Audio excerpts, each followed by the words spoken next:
about is the new S10. What a phone. Nice. I also got the watch for it.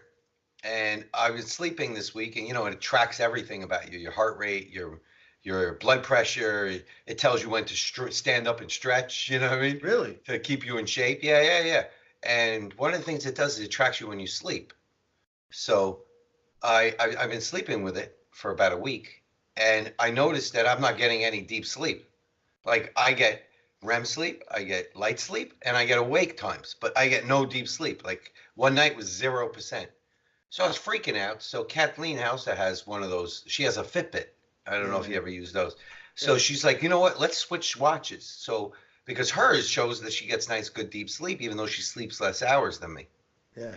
Well, sure enough, I go to sleep with her Fitbit last night, and she goes to sleep with my watch. And this morning, it says that she had only like 2 minutes of deep sleep. So Oh. I think it's the watch. I Yeah, don't think yeah. it's the. I don't think it's the. What's it called? The Fitbits that I had almost 2 hours. So I Oh, was thinking, something's not right here. yeah, Uh, the thing is, it also might be. Yeah, that's true. I mean, the funny thing is, I don't have a Fitbit. I have like the knockoff version from Amazon that costs like $25. It's mhm. great. It Yeah, counts your steps every day, yeah. and Mine then counts the steps. It even tells you if you went upstairs. really, Like it tells you should do 8 flights of stairs a day. So it counts every time I go up and down the stairs, and then my watch beeps and says, "Oh, you've done enough flights of stairs for the week." But I have to keep going up and down the stairs. So it's like by the time I'm done for the day, it's got 32 flights of stairs, and it's like I only needed 10. yeah, yeah, yeah. That's crazy. Yeah, I have the 10,000 steps. I mean, the Fitbit, like I said, not the Fitbit, but the knockoff I got is so like, it's so cheap that like, it doesn't really count stairs. I mean, it tracks your sleep actually. So that's one thing it does. It because the thing is, when you sleep, your heart rate drops so much. So it Yes. knows that if your heart rate's under a certain level, there's no way you're not sleeping. And then the slower your heart rate, the deeper the sleep. I think that's kind of how it tracks that kind of stuff. The problem Yeah, is, her like my Fitbit only showed me going down to 80s for heartbeat, yeah, but yeah, then hers showed I was down in the 50s. So something's not right with that Samsung watch. It's a yeah. nice watch though. I mean, it does everything. You can play music on it. You can talk to people like Dick Tracy. I don't have it on right now, but you can. It does everything. It's Yeah, pretty yeah. amazing. You're Yeah, like, get him, prune face. yeah, You gotta, you yeah. know. Exactly. Prune face. Yeah, that's right, Dick Tracy. But the thing is, it's pretty cool. And the S10, it's an amazing phone. Let me tell you, it is an amazing telephone. Yeah, So I'm Shannon's about to impressed. get it too. So It's definitely worth it. The camera is unbelievable. nice. Yeah. Yeah, I've heard good things about the camera, the storage, how fast it goes. Also, the thing is, I mean, honestly, like, I use iOS, I use Apple products, but the thing is, you have to pay for a lot of stuff versus like the app market for like Android stuff is just there's so much free stuff out there. I mean, it's incredible. I Yeah, mean, I don't want to pay for watch faces. I totally. go on there and I type free, and it gives me, over 300 free watch faces to use. I'm Yeah. like, how could somebody not like, why would somebody want to pay for a watch face when they're giving them out for free? It The doesn't make only any the only problem is some of that stuff has malware attached to it. correct. So the thing is like there's been a lot of articles recently about how like no, not all of the stuff, but there's a ton that and the thing is every so often Google goes through and says, "Hey, you're out of here, you're out of here, you're out of here." But the problem is it's just there's just so much more apps that it's hard for them to keep up versus Apple has a strict kind of review policy before they put anything in their store. So the thing is, it's very difficult to get anything past the gatekeepers of Apple. I mean, don't get me wrong. There's people who No, still no, do it. I don't use Android to get these things. I use only Samsung's because Samsung does the same thing. They open up Samsung stores now. They're like Apple stores. That's Yeah, where I got my totally. phone. I just happened to be at the mall a couple of weeks ago with Reagan and Kathleen, and I was like, you know what? What the hell is that? Is that Apple Store? And they were like, no, it's new Samsung Store. Come on in. And then I was like, oh, I got a Samsung 8, Aren't you plus. scared it's gonna blow your nuts off when it explodes, though? Yeah, I mean, yeah. like, I'm not worried about it. all right, all right. I know the other phone, the even later phone that they were planning on putting out next year. The screen cracked on every single one that they folded. Yeah, So yeah, yeah. yeah, Well, it's starting to get like a divot. I mean, and it makes perfect sense. You're dealing with like sensitive stuff here. I mean, look at and screens heat. now. Yeah, and heat. Yeah, yeah, yeah, yeah. There's a lot of. It was a cool concept though, and I like the idea because especially if you travel a lot, like someone like Shannon and stuff, like she could really get rid of if you could get something that could fold out to a tablet instead of having your computer, that would be so sweet. You know No, what I mean? I just want the Samsung Cornea. That's what I'm Like, sure they're building it right now. Just they replace your cornea, and I'm like, oh, hi Ben, how are you? yeah, exactly. I'm like, wait, why is your Wait, eye Victor, red? I hacked your eye, and you are awake. You're not You- sleeping. you're like streaming yourself taking a dump without realizing it. So you're like reading the newspaper in the bathroom, and it's I like, know. hey Vic, you're on Facebook. Get off of there. Oh Victor, shit. what the hell were you doing on those sites yesterday? I What are should you never. talking about? What are you talking about? Exactly. It's all live, dude. Look, you can see what you were doing. For sure. It's already And then bad enough. suddenly the camera lens got all glued up. No, totally. Hey, whatever's clever. Whatever's clever. Whatever floats boats. Whatever floats boats. But that's cool that you like your S10. I think actually, like, Samsung in general, like every time I've ever used their products, it's been super cool. I'm really into like VR stuff. I really like VR stuff. It makes me a little dizzy still. They're working on that. I have Say again? VR. Yeah. Oh, you have the VR? Yeah, I have someone. Yeah. Nice. And so the thing is, like, with the VR, Headache though. yeah, exactly. Well, it gives you a headache. I mean, because it's like motion sensitive. So the thing is, like, but they were the first ones to, like, with the Google Cardboard, you could put your Samsung phone in there, and they were, Samsung's always been kind of like trying to make it push the idea of VR. And so the thing is, they've always done a good job. I've always appreciated the fact, even the folding phone. You know what I mean? Like, even the people who saw it and use it, it's kind of a paradigm shift of how to use your phone. So I like the idea that Samsung is always pushing. They're always pushing battery technology. That's why that shit was exploding. Because they're always like trying to innovate, which I appreciate. Well, Apple right now, in my opinion, is sitting on their laurels, and they're just using technology that they have already and not really doing much more with it. Like people and the thing is, the iPhone users are such saps half the time. They're like, oh, they made a special bevel, and I'm like, really? Who cares? Like, How about that new phone that has like 8 cameras on the back of it? Did you see that one? I mean, it looks like an alien. It's like, why do I need 8 cameras? This thing comes with 3 cameras. I don't know if you can see it, but there were actually 3 cameras on the back of it, and it's pretty weird. You know what I mean? Listen, and it also comes with that fingerprint technology, which I started using. Now I'm just like, nah, I'm going back to the numbers. I don't need the fingerprint technology. But it's got a lot of cool. You know what I really like about it is it's a big phone, but also that I don't get any issues when I'm on the train playing a video game on it. It works fine. You know what I mean? For some reason. wait, So, what do you mean? Oh, you mean so like wirelessly it connects well and it doesn't. it connects well through the train, and the other phones, like when you went from station to station, it would cut off. But Oh this yeah. seems to hang on to that signal pretty, like most stations, it'll last to the next station and then hook into the next station's wireless. So it's you know what I think it's got, for all I know, it's going to irradiate me. You know what I mean? So who knows? You're like, why is my skin burning over here? Whatever. I don't know. Honestly, it's funny. I remember looking at watching a program. I think it was like NBC7 News talking about radiation. On the side of your head, listening to your cell phone. And before, people would talk on their cell phones all the time. The thing is now, people either use Bluetooth headphones, which actually probably has less radiation than actual like cell phone towers, right? And so the thing is, like, realistically speaking, like, as long as you don't have it on your nuts or on your junk the whole time, as long as it's in your pocket, it's going to irradiate your leg, and you don't have it near your head the whole time. So people who sit on their phone all the time, that's irradiating your brain. And that's like the most sensitive thing in your body. So you don't want to mess with that. But realistically, people don't use that anymore. People use like headsets now. They use like, or most of the time now, people don't even get on the phone. They text. So honestly, it's not, I don't really think radiation is that big of a deal. I mean, we're like inundated by it already. Like the Exactly. idea, And I don't mind 6 fingers. I mean, that makes me be able to text faster. You're like, well, if we're growing digits, I mean, I might as well go another one. I mean, Exactly. Well, the funny thing is, especially where you live in New York City, like, people forget, like, here in the Bay, I'm sure they have task forces that do the same thing. But the New York City Police Task Force has like X-ray vans that drive around New York City and X-ray cars from the side of the car. So you have no idea that van that drove by you just fucking irradiated the shit out of you. Like, and the thing is, like, the cops aren't telling you. They're not stopping you unless they find something. So the thing is, like, and then even in those new tunnels, right? I watched another ABC7 report from New York City about those, like, they built these kind of like weird watchtower things at the front of all the tunnels, and the city won't tell you what's in them, right? And I'm like, Oh yeah, same thing on those train stations. They have these like sniffers. yeah, Like everyone's looking up at like what is that weird thing hanging off the ceiling now? But all it's doing is sucking in air and testing the air for any kind of chemicals or radiation, things like that. And people don't even know that they're all over the place. They've done a great job at camouflaging it. absolutely, absolutely. Yeah, there was even a funny story about some guy who went and got some kind of X-ray done or something like that. So he was radiating a little bit, and he radiated in the train, and the cops totally freaking stormed the train on him.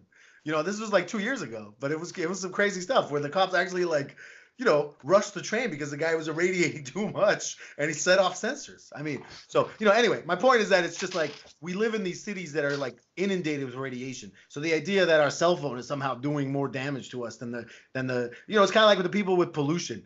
I laugh. I'm like, how many fucking cars drive around these cities? And you're complaining about somebody smoking a cigarette? I know, I laugh when I say that. And meanwhile, like the same person standing there and this van goes by and you can just tell that its catalytic converter has been gone for 20 years. And they're looking at me like, how dare you smoke that cigarette? And I'm like, what are you talking about? I love the people who cough. That was the people who cough. Do it all the time. I noticed they did it more on the West Coast than they do it here in New York. I saw somebody do it earlier when I was coming home from work. Oh, really? Yeah. There was some homeless guy smoking, and then there was like 3 people who like started coughing next to him. And I'm like, really? You don't need to cough. You're coughing because you're trying to like tell them. Why don't you just say, hey, no smoking? That's an aggressive thing where they don't have the guts to say to you, hey, that cigarette's disgusting. No, I'm gonna cough and I'm gonna let him know that he's making me uncomfortable. Like I really care. You know what I mean? I just look at that. Yeah. A lot of times, most of the people that smoke, they'll be like, as they walk by because you're like, you're an ass. I mean, if you're indoors, that's a different thing because the smoke is trapped, right? So the thing is, like, if someone was smoking indoors, I would have no problem being like, hey, no smoking indoors. But things when you're outside, the smoke is there for like 1/10 of a second. Like even my buddy who smokes 2 packs a day, man, maybe not 2 packs a day, a pack, maybe a pack and a half, but he smokes all the time. He always jokes. He's like, "Do you mind?" He always asks because he's so California, and I'm like, I'm always like, dude, come on, man, like, don't ask, like, I don't care. But it's the thing is people are so like, like I said, they're so about their ideas about how the world is that they forget that there's so much other stuff happening. That's the same thing that they're worried about, but they're not fighting that, right? They're not fighting the cell phone towers that's parked right at the BART station. I actually moved out of my apartment in Bay Ridge, that apartment on 81st Street, because they put these huge monstrosity cell phone towers on top of our building while we were living on the top floor.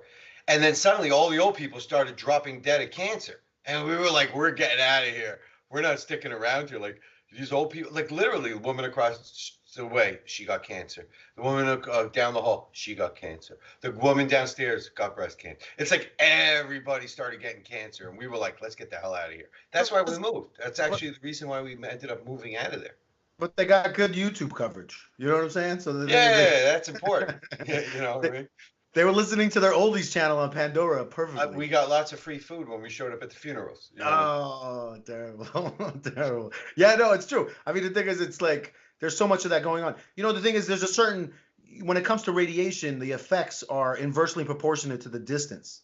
So the thing is, like, it drops off like in a squared manner. So the thing is, like, the graph is like super fast. So like, if you're 1 inch away, if you're 2 inches away, it's a squared less effective. You know what I'm saying? I know, but when it's right above your head. No, absolutely. And it's weird because it's not like it's like these receivers and transmitters. Yeah. And then this big like they actually used a crane to lift this giant, like looked like a garage onto the roof that was filled with. Like I was like, I don't even know what the hell is in this thing. I'm telling you, it was absolutely crazy. I totally think that too much of that stuff is not good for you. No, definitely. Let me get the hell out of here. Especially in close proximity. I mean, also the thing is, like, there's nothing like looking at Sauron as you're heading towards your house every day. You know what I mean? Exactly. It's just sitting up there like a giant light. Exactly. You know what I mean? Like, so it's also hideous looking. I mean, sometimes you just see the way they put these things up. I'm like, like you said with the New York City police, they like hide stuff. They make it camouflaged. I'm like, can't you do something for these cell towers? I mean, they're hideous. They really look like, I don't know. I got to tell my neighbor, he's like, you got your front door open, so hot in this house. Yes, doing a podcast. Nice. Hot. Sorry, let me just let him know. He's a concerned neighbor. You okay? Your front door has been open for a while. Nice. Hey, it's nice to live in a nice neighborhood. With the Yeah, you know, I mean, listen, he's the only person on the block other than my other neighbor who talks for a minute and then runs in the house. Everybody here runs in their house. Nobody talks to you. Nobody.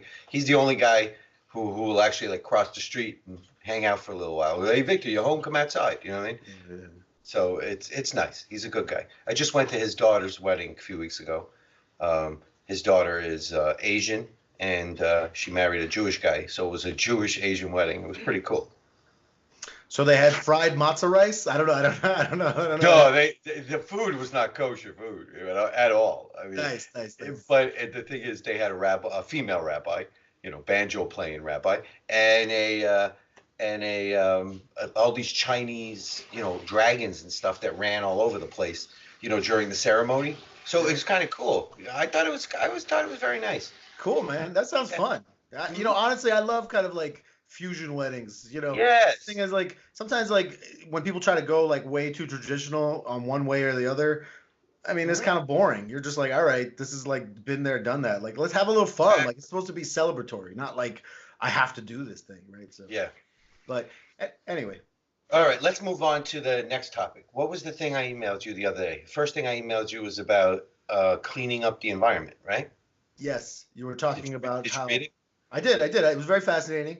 I like the idea of pulling carbon out of the air. You know, they're having, you know, especially like using it to actually to create energy and It's actually pretty amazing, right? yeah, to actually do photosynthesis in a mechanical way instead of an actual biological way. It was actually pretty amazing, actually. And I thought it was great. I mean, the thing is, the problem is it's hard to, you know, especially because it's such a nascent technology. It's hard to see how you can really do that to scale.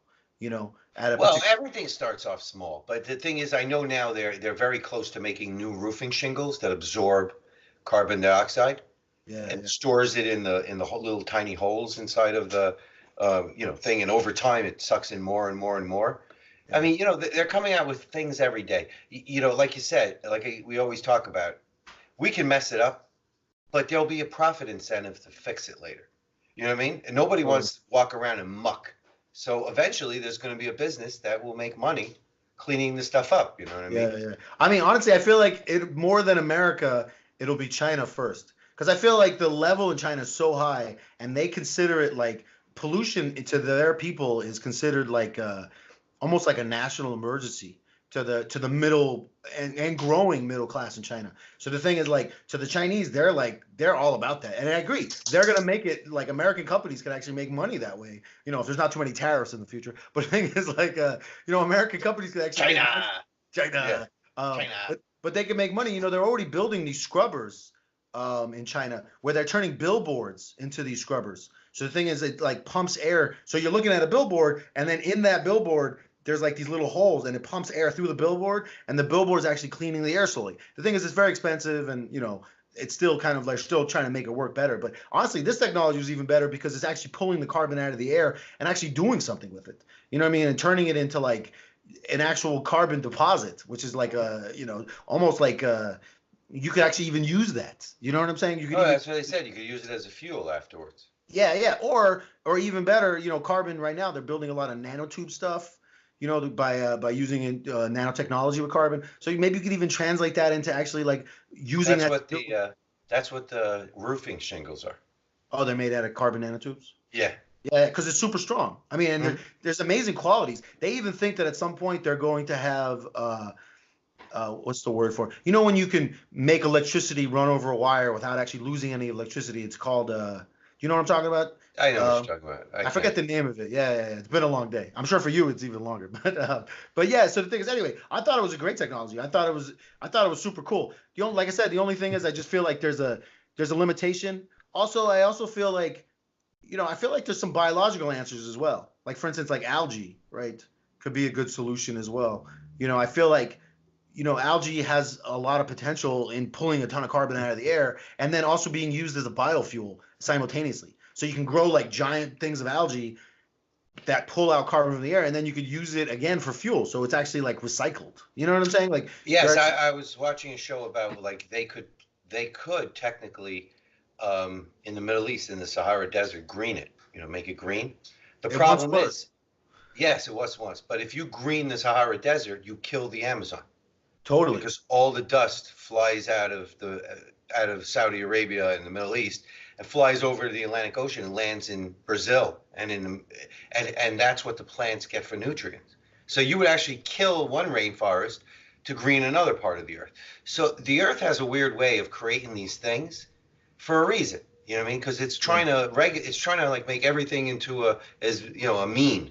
You know what I Yeah, mean? yeah, yeah. Well, also the thing is, I also think that I don't really, I see what you're saying. I take it on a different level. I think of more of it is that there's always in economics they call it externalities, right, or unintended consequences. And so the Mhm. thing is, like every time you try to fix something, there's always like some unintended consequence. That you're like, oh, I try to fix this. Like for instance, like, hey, you know what? We're gonna have cattle on these giant farms. Oh, look, we're saving rainforest. But now instead of burning down rainforest, we got these giant cattle farms, and these giant cattle farms are now producing tons of methane. You know what I mean? Like there's always some kind of like thing you don't really know that's gonna happen, and then it just happens, and then you're like, oh, now we got to figure out how to fix this problem. You know what I mean? Yeah, yeah, it's always a stream of problems. You know, But as long as they're looking at different things, there's a profit motive, it'll somebody will figure it out. that's You true. know? The profit motive is strong. That's like one of the biggest things that I feel like I mean, the thing is, and I don't know if we disagree on this a little bit, but that's why I think sometimes you need government regulation is to kind of like force the profit motive. So you're like, if you're not going to fix yourself, you're going to pay. And I think that's why certain things like the carbon tax and other things like that are help incentivize the profit motive. You know what I'm saying? Because then it's like, oh, I can I can offset what I'm doing to save myself in taxes if I No, actually. because when government comes in and throws it, they'll just pass the cost on to you. There's a difference between passing the cost on to you, so you're paying the government the taxes for that company doing a bad thing, and a difference between I want to make money and there's a problem out there, let me solve it, and then people will buy it because people in general want a cleaner environment. You know what I mean? I have an air filter in our room. You know what I mean? I'm not a big guy on on saving the world, but at the same time, I don't want to have a room full of dust, breathing it all night when I find I Yeah, can yeah, yeah, yeah. sleep better with it, with an air filter. So, yeah, I disagree on that with you. I'm Okay, all sorry. right. No, no, no worries. You don't need to be sorry. I think it's that's what I was saying. Like I think we both kind of understand that the solution is to actually like kind of incentivize people or companies to do what they want to do. But at the Yes, same and the time, thing is, the one company that the one like I go to all the companies with my suck the air clean machine. Oh, 9 out of the 10 companies are going to say, "No, I don't want that. I don't care about that." But the one company is going to say, "Yeah," and advertise it to its people. Listen, we're the company that cleans. So a lot of people who are conscious about the environment or their carbon footprint, as they say, those people will go join that company, and then the other companies will run on board. But when the government gives you a tax, all of the companies do. Everybody gets the tax. So there is no like everything rose at the same time. So all they say is altogether is pass it to the consumer, and you don't change anything. I'm not gonna disagree with you on the fact that companies will initially try to pass it on to the consumer. I just think that at some point, the companies themselves, there's a certain kind of threshold where the consumer is not going to willing to pay that price, and the companies understand that. And so the thing is that either consumers either like it's like televisions, right? Right now televisions are crazy cheap. I can't imagine how cheap it was. But the thing is, back in the day, like when they first started making stuff, like and televisions have become crazy efficient as well with electricity and things like that. But like, so why do they make it more efficient? What's the point? Why did the consumers all of a sudden say, hey, I want more efficient stuff? No, the government was like, Yeah, my television, they advertise it like that. They say my television doesn't cost my electric bill $350 a month. This television only costs my electric bill $60 a month. I know. There's an incentive there. That's one of the incentives. But you know who else started the incentives? Because those televisions were way too expensive, Okay, right? I So understand the government regulating things with a means yeah, is fine. Saying we have a target date to do X, Y, and Z to make everything better is fine. But government coming down with these crazy fines and just making because the government wants to make money. Every government wants to make money. That's what it's all about. It's like cigarettes. Oh, we're going to put a big hefty tax on cigarettes because the evil cigarette companies. Well, now the cigarette tax in New York City is more than the cigarette company makes. So like, who's the evil one? Is it the cigarette company or is it the city of New York that's charging $16 a pack of cigarettes now? Yeah. I mean, Philip Morris is only making 4. That's true. I know. It's almost like the government now took over the profit motive of Of the. course, and that's what government does because it's a hungry beast. I know, And but it'll always find a reason to take more money. see, but see, I see what you're saying. But what I'm saying is, if you had a well-informed, involved electorate and populace, they would actually tell the government, hey, instead of actually like just taking that money and filling potholes with it, because that's what you're doing, right? Because that's what these state governments do. They're like, they take the money, they move it to something else, and they try to spend as much as they can of it, right? They're not trying to save the money. None No, of these they give it states to are. their friends so they get reelected. They don't give it to their friends. They Give it to their friends' companies to do yes. things for the city for the big donation. Yeah, but the thing is, at the same time, they're also like, those companies are doing things for the city. They're not like sitting around doing nothing. Like, oh, I'm A lot of them are. All right. Maybe there's some few people. I'm not saying there's not bad actors, but overall, these companies are gonna do stuff for you and do stuff for the city. So what I'm saying is, if people were like, hey, instead of you doing that for potholes, why don't you do stuff like, I don't know, more health purposeful stuff, right? So you could actually, and that's the problem I feel like with American citizenry in general compared to the rest of the world, especially Europe, is that American citizenry just kind of like, oh, we elected the person and now that's it. That we don't need to pay attention anymore. We don't need to like actually be involved in what goes on after we elect a person. And I think that's the problem. I think what you're complaining about is that it's just like, it's like Americans absolve themselves. They like wash their hands of like, oh, I voted. That's it. I don't care what they do anymore. I mean, the thing is, most Americans don't even know who their senators are, let alone their congressperson. Guess what? They do the same studies in other countries, and the people there don't know either. I don't know about that. They don't. France, the French people are so much more involved in what goes on in their politics. I'm just saying. No, they're so involved in what goes on in their pocketbook because their government is giving out. They've socialized that country so badly that everything comes from the government, and if government wants to change anything, you get the yellow vests burning cars in the street. You can't even tell the street sweepers, listen, that street wasn't clean. They'll riot the next day because somebody might lose their job, or God forbid, they make a cut somewhere. They'll have a taxi strike for 3 weeks. That's because government is the one handing everybody. Yeah, that's because the government's handing out everything to them.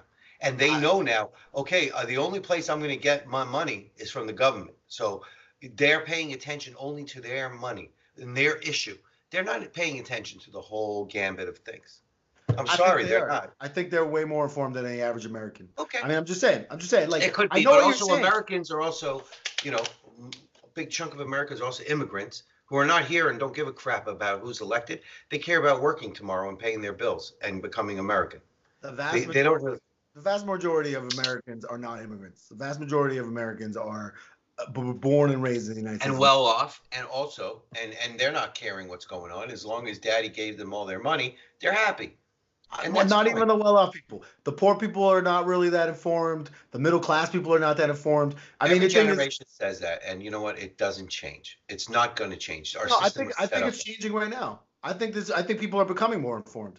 I think right now, because we live in this 1440 news cycle where it's every minute of the day, all the time. I think people are like trying to like that's why I like, for instance, we can move it over to politics, the Democratic Party, right, has 23 candidates now, 23. including the mayor of New York. Did you see the New York Post cover of all these people just laughing? That's Bill de Blasio is running for president. First of all, I don't understand how most of those people on the list have no chance against Joe Biden. And I don't understand how any of them could possibly think they're somehow going to supplant him or anybody else. So I think the top. It's a tax write-off. Oh, so you think it's a tax write-off? The fact that they're raking in all this money that they get to use and have. They get to then get power. Yeah, but also if they shut their campaign down, they get to dole out that money to other campaigns to use. So they got power. It's all a power game. You think Bill de Blasio thinks he's going to win the presidency? I don't know. I mean, why would you run it? No, his wife just stole $1 billion out of New York City and it disappeared, went poof.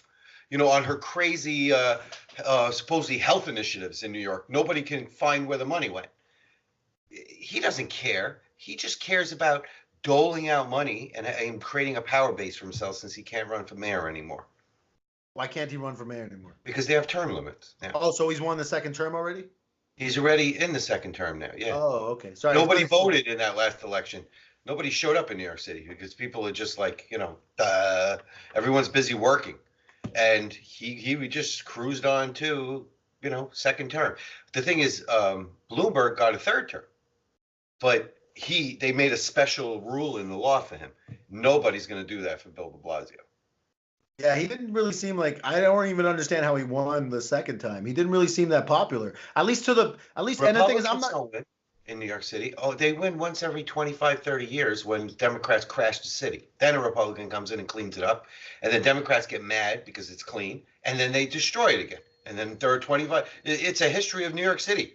So don't expect another Republican for another 15, 20 years. Well, I mean, Bloomberg, wasn't he a Republican? I mean, I know he ran as a Democrat. No, he ran as a Republican. Oh, he ran as a Republican. He said, I'm only joining the Republican Party because there's 100 Democrats. Everyone knew he was a Democrat. The minute he finished his, run for third term, he switched parties back to the independent. All right. I mean, I didn't know. I thought that it would be all right. I mean, the fact that he's running as a Republican. I mean, don't you have to live up to some of the Republican ideals, fiscal conservacy? Not within the state party. The state is so desperate for anybody that they were like, after Giuliani, there was they looked around, they were like, there's nobody left. I heard that Hillary Clinton's going to be a Republican in New York and run for mayor. No, I'm just kidding. I think she would sell Bill to the devil if she could get an elected office again. She would win, dude. As a New York City mayor. In New York City, I think she would win as New York City mayor. Yeah. I think she'd be a good mayor. She'd be a good mayor. Yeah, I'm sure she would. No more corrupt than any other ones. Well, obviously, you have to know how to navigate the corruption correctly to get things done. You know what I'm saying? Trump navigates that. He navigated that in New York. I don't know if you ever watched that Netflix special on him. Yeah, they tried to make it all negative, but I mean, from A. Beam through Koch through Dinkins, he worked that system like nobody's business. Oh. He was their best friend. He got the achievement award for the Black National whatever, from Sharpie Sharpton or Jesse Jackson's Rainbow Coalition Award. In his defense, Donald Trump always says he always hires the best people. And so the thing is there's something to be said about that, because the thing is if you hire a great lawyer, if you hire a great strategist, who his lawyer was, right? Who was his lawyer? Oh, it was David Cohn. That Cohn guy. No, not the Cohn guy that went to jail now. I'm talking about the guy. No. I know what you're talking about. The Cohn. I forgot what it was. Roy Cohn. That's it. Yeah. No, I know. And that guy was quite the strategist. But that's what I'm saying. My point is that, of course, he did well. He's rich, and he hires people who are the best at what they do. I mean, that's kind of that should be the case. You know what I'm saying? That's beside the point. Anyway, we should change topics just because, New York City politics aside. So what do you think about this Iran thing? It's kind of fascinating. I saw the article you sent me today that he's unhappy with Bolton. That's what Trump does. It's like, the enemy and my enemy is my friend. It's like keep your enemies close, your friends close, and your enemies closer. That's what he does. If you notice, with Tillerson and with, even Pompeo, these are all people that they're hawks. They want war, and he grabs them and he brings them close to him. He hugs them, and then he says no, and then they get angry. Bolton's just happy for a job after he screwed up Iraq and Iran and Iraq and Afghanistan and all the others, and he thought he was going to get a war in Syria. And then Trump. And now he thinks he's going to get a war in Iran, though. Yeah. Well, actually, it's the CIA, once again screwing everything up by putting out this intelligence that Iran is ready to attack us all over the place. So the military then said, "Oh, we need to send an aircraft carrier group there." You could just see that these people they keep beating the drum and then nothing happens. And then they beat the drum and then nothing happens. And Trump keeps on reining him in. Now, again, is Trump going to be successful, for 8 years doing that? I don't know if any president really could be successful for 8 years doing that. Obama was pretty successful. I mean, he had some screw ups with Benghazi and the other stuff, that Or happened. the fact that Libya is now a state that sells slaves. I mean, Correct. Yeah, and you know, also Gaddafi was killed, I think, under him. And after we promised Gaddafi if he gave up his nuclear material, we wouldn't do anything to him. Yeah, a lot of things like that. So there is a military-industrial complex, and it got a lot of money from Trump, and it's like we need to spend it so we can do more. You know what I mean? yeah, yeah. Well, the But thing is, for me, what worries me is like, there's a lot of before the Vietnam War, there was the Gulf of Tonkin incident, which basically brought us into the Vietnam War, and then it was found, yeah, it was 100% baloney. And the thing is, moving this aircraft carrier, and then also making up these stories about how Iran is supposedly moving missiles onto boats. It so smacks of the Gulf of Tonkin. And the thing is, it so smacks of this thing. And the thing is, in my opinion, Iraq and Iran, people in their head, they're like, oh, it's just another Middle Eastern country. It'll just be toppled like this. It's not the same place, bro. Iranians and Persians are very proud people, and no, they are very proud people, but they will fight tooth and nail. No. They hate the regime there. There's 20% of the population. You know who they hate more than the regime? They hate the idea of the American military taking them out. Correct. Anybody in that country. I don't give a shit they don't care about the regime. What I'm talking about, their personal pride, this idea that the United States is going to attack their country, because there's going to be a lot of dead civilians if the United States attacks.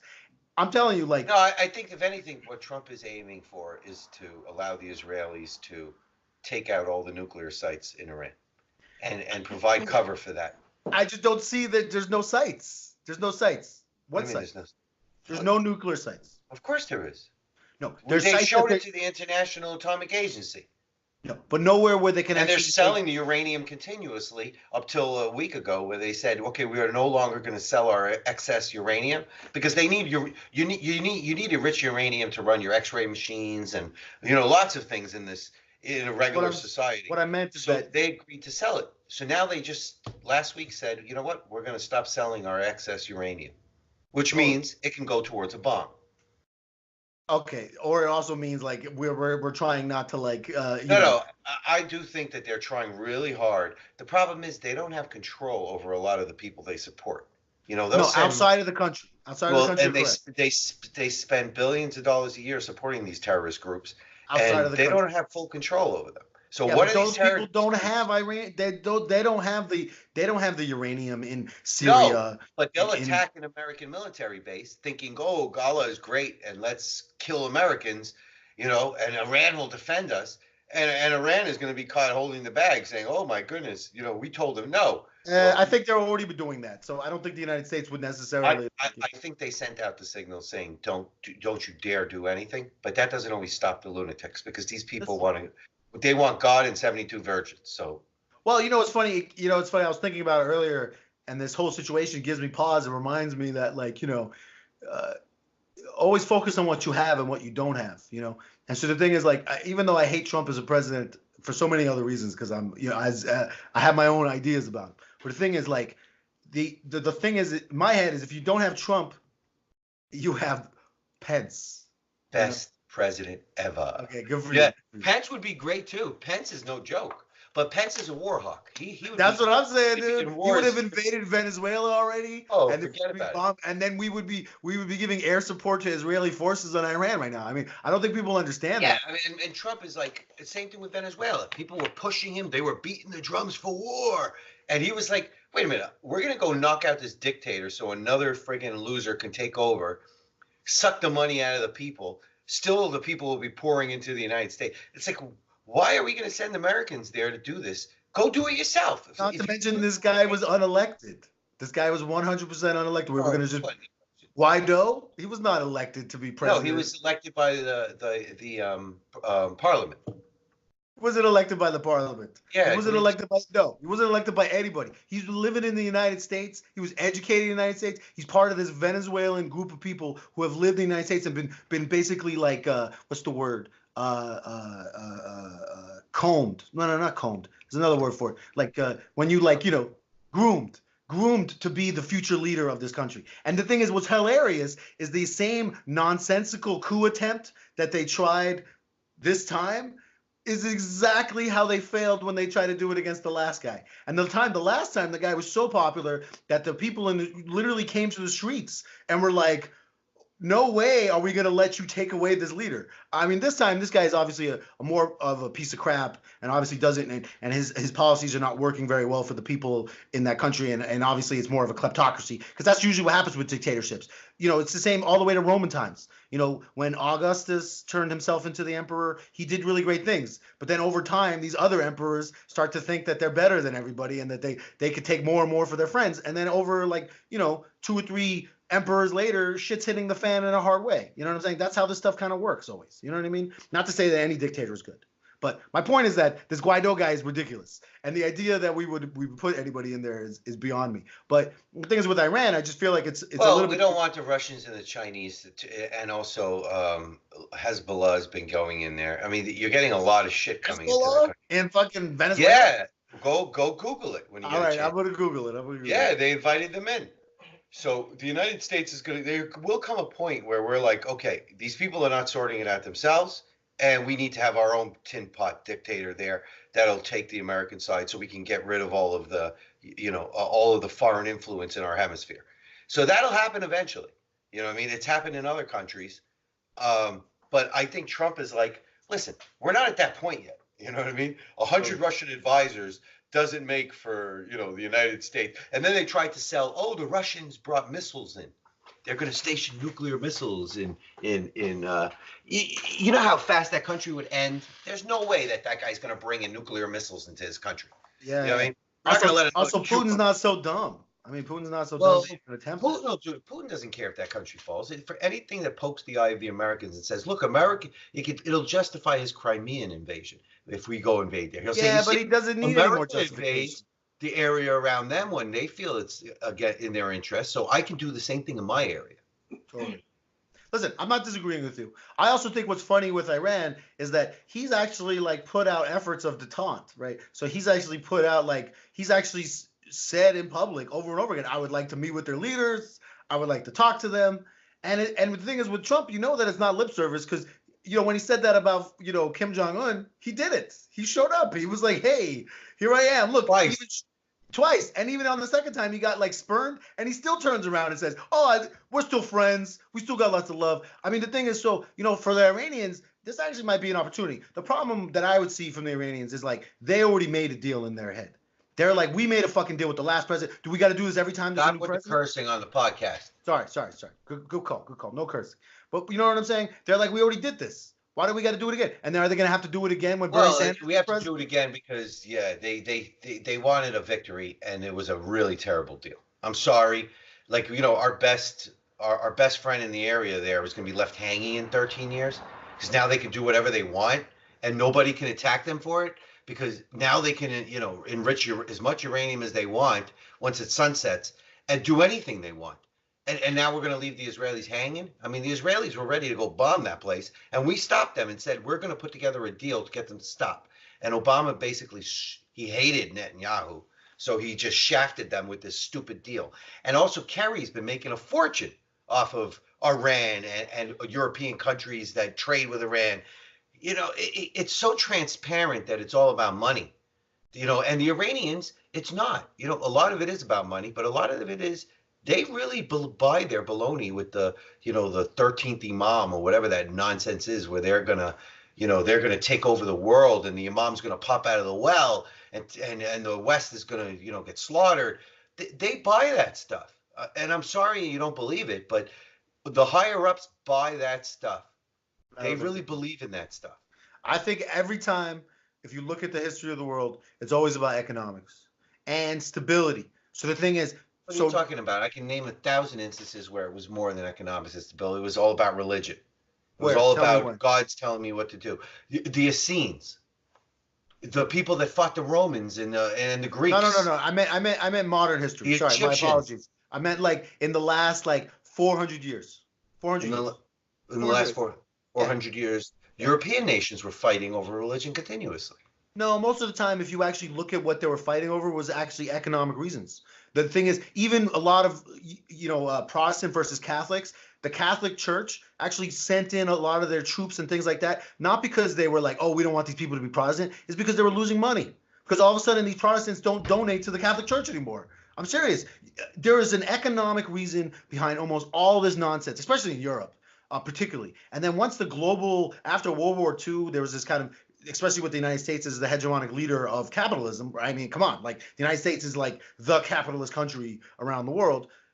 It's always been about money. It's always been about money. And Iran, it's always been about money too. The reason we deposed their I'm leader, sorry, but it's not. There's a big religious component there. I think it becomes a religious component because the thing is, the people in power, they know that they can use religion to get what they want. But in the end, the people in Iran, they want good economics. That's, if you go ask the Iranian people what they want, they're like, I want jobs. The people want jobs and the people want money and they're very unhappy. I mean, there was a big protest at their university the other day because, the hijab wearing law, they had a big protest and they arrested a bunch of activists. So there's a ton of activists who want to change the country there. And the United States was smart. We would find a way to support them without supporting them, you know what I mean, in some way. And I'm sure we're working on it.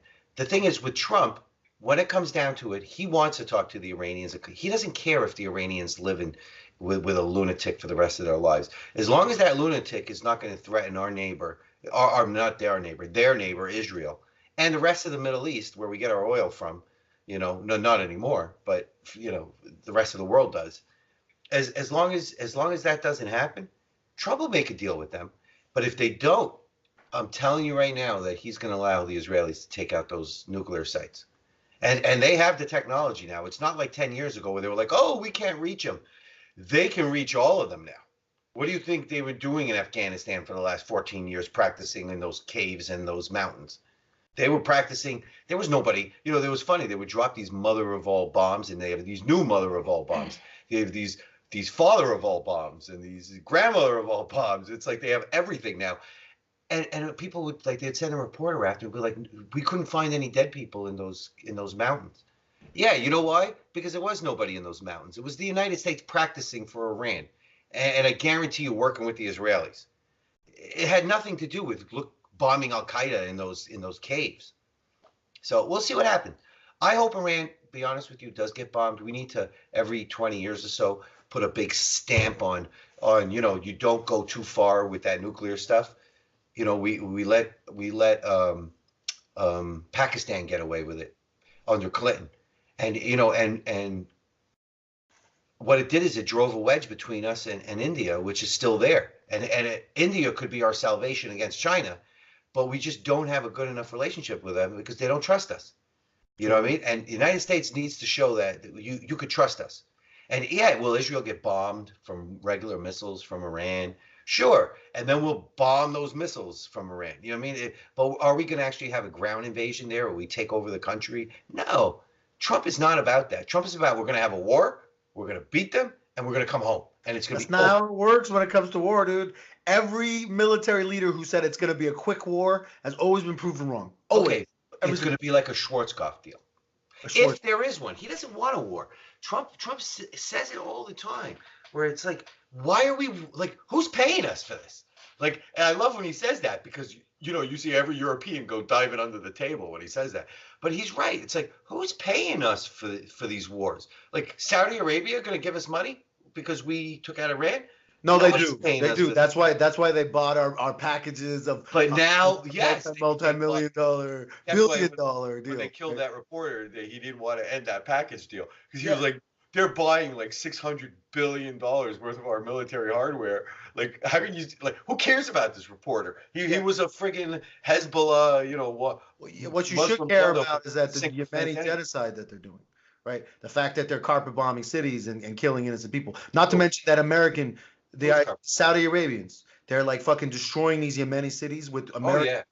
And then not only that, American forces are going there, but they're not American forces anymore. They're now Blackwater forces, right? So there's a great article just about 6 months ago about this guy who used to be Special Forces of the United States of America, and now he's Special Forces for Blackwater, and he's killing innocent Yemenis. He's like, we didn't even know who we were killing. In history, you always have mercenaries, and Blackwater is just it's for things that the country can't do. Blackwater will do it. The level of mercenary use in the world has gone up like tenfold Yes, since, and since the but Iraq. every century it does that.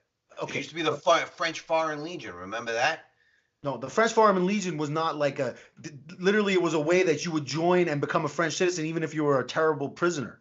You Uh, were a mercenary that was sent all over the world to do by terrible France, jobs by France. by France. And now we have Blackwater where anybody can join, and we send you all over the world to do the dirty work for the United States. What's the big deal? No, the difference for France was You that get paid for it. if no, in the French Foreign Legion, you were not paid for it. You were No, actually given French you were given citizenship. citizenship. Yes. Okay, here we're Americans. We pay. No, yeah. My point is that Like all the I'm saying gold. is Do you watch that Game of Thrones? It's like the golden. The what's the name of that golden army that got destroyed in the last weekend? I haven't seen any episodes, but Oh, the Thrak guy or whatever his name is his name? no. They have like a mercenary army that's called the Golden Army or something, and they're lined up in front of the town, and then the woman on the Cersei, Dragon. the dragon lady, whatever her name is, she comes down and just like kills them all at once, with her dragon, her one dragon that's left. And you laugh, you're like, all these mercenary people, they were so tough for so long, and now off comes this, superpower and just wipes them all. Anyway, the problem with that I have with these mercenary forces is that they're actually breaking American international law. So we're not supposed to do planned assassinations of anybody. That's part of the American law that we have, that we're not allowed to go out and just assassinate people. And that's what these mercenaries are doing. They're going around Yemen and they're finding these different leaders of different groups and just killing them, blowing them up indiscriminately. I just don't think it's okay. Also, the fact that and I'm sure it'll eventually hit the fan eventually, and we'll have plausible deniability, and we'll blame the company, and the company, instead of being Blackwater, will now be Greywater or some new company. Yeah. They already changed their name. They're not Blackwater anymore. No, I'm sure. They're not Blackwater anymore. They I'm constantly sure. are switching names because you're absolutely right. It's bad PR. But unfortunately, we live in a time now where we need people that are willing to go and do stupid things for foreign countries, because you got a lot of people trying to visit their God. And I'm sorry, you need to send them there. And Iran has been supplying Yemen. For many years, they've been supplying Yemen, and there's been terrorism in Saudi Arabia coming from Yemen. And the Yemenis, not a good situation. And we agree, our ship was attacked, I believe, was at the port in Yemen through Al Qaeda, which is not part of Iran. The goal in 1990. Yeah. Right. Yemen has not been a good place for a very long time. And slavery was going on in Yemen even before. Not now there's slavery there, but there was slavery there before. Nothing has really changed there. I talked to a Yemeni guy here who owns a bodega, and I said to him, how's it going? Oh, he goes, they've been killing each other for centuries. He goes, sometimes it's bad, sometimes it's good. Now it's very, very bad.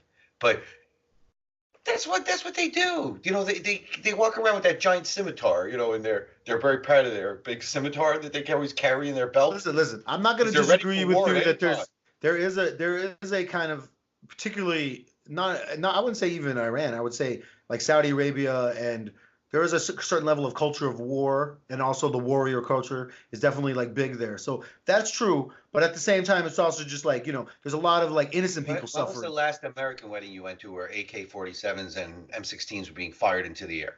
Because that's against the law. It would be. Okay. It would be. Hey, bro, if we were in the South, I wish. In the middle of nowhere, I wish we had that here, because we'd have some real men in this country. Oh, really? Yeah. Oh, really? What happens when those bullets come back to Earth? Because they do. Okay, and they don't come at the same speed as they were fired. That's a myth, just so you know. I know, but terminal velocity bullet hitting you in the head still causes. It hurts. It's not going to kill you. It can kill you. Terminal velocity is pretty fast, bro. I agree with you that it'll slow down, but not by that much. But okay, fine. I mean, the thing is, I just think it's funny because as a person who doesn't want war, and also as a person who hates Trump, it's a bit of a quagmire, because the thing is, it's like he's actually doing what's necessary. Unfortunately, he's surrounding himself by these warhawk people. So once again, I would say he should go F himself. But then on another level, I'm like, he's actually doing the thing that's necessary to kind of like quell this. He sends Bolton to North Korea. They call him the mustached one. What I mean? They hate him. So he sends him to North Korea first.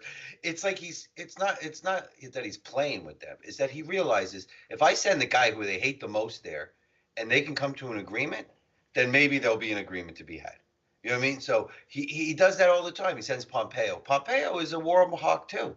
I mean, I like Pompeo. He's also very tough. Like, he's been in so many different things, in the military and in other things, that it's like the Koreans will talk to him, and he'll be like, no, it's just not going to happen. No, no, no, no. You know what I mean? So they had to lie to him, say yes, we agree, in order to get Trump there. And then when Trump got there, they switched it, and then Trump was like, goodbye. We're still friends. I still love you. There's still lots of love. There's lots of love. There's lots of love. China. Totally. Okay. All right. So let's switch gears. Let's change the subject again, just because we've been chatting for this for a minute. Now let's move on to the thing that I saw, that I forwarded to you, that I saw on Tucker. Oh, the Tucker Carlson one. Yeah. Watch it. I did. Actually, it's funny. I saw it before you even sent it to me. Did you see the guy who he was like interviewing? The guy was like, "Well, no, you can't. You can't do that. Like, there's a." You know what the repercussions are going to be? And he's like, yeah, we'll take the repercussions. It's like, no offense. If I go out tomorrow and take my money that I have and I run to some investment company and I say, I want the best interest rate you can give me, the max I'm going to probably get is 8%. Like, I'll be happy. I would be dancing in the streets at 8%. Yeah, you would. You'd be lucky to get 4 or 3. Yeah, exactly. Regular investments would be 4, 3. Listen, my 401k has done great over the last few years, so it's been at like 8.5, 9, 10, even 12. You know what I mean? So you go to a bank and you say, okay, you know what? We want you to only take 15% for every $100, $15 for every 100. And these people are like, hell no, we're not going to. The economy's going to collapse.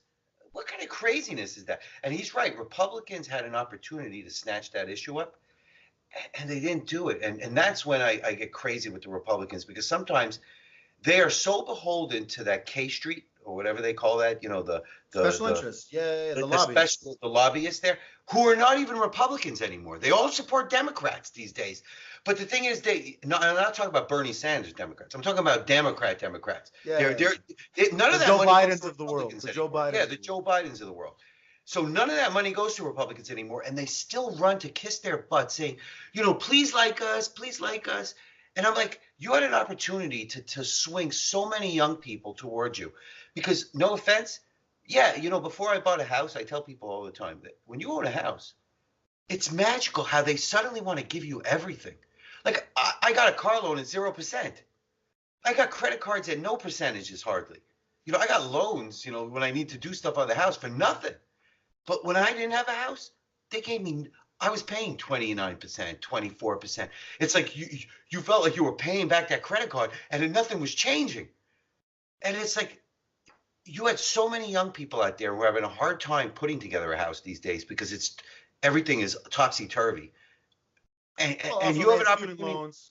I mean, young people. Yeah. You have student loans that are outrageous, and with interest rates that are outrageous. And you go to a bank and say, listen, for credit cards, 15%. They should be cheering at that. But no, they're like, oh, the economy's going to suffer. And then he had this guy on that was just like, did you watch the guy that was on? No, I didn't get to see that part actually. He's like a conservative guy who's like very pro-market. And I get the pro-market, but like you could see that he couldn't compute. It was like, no, you can't do that.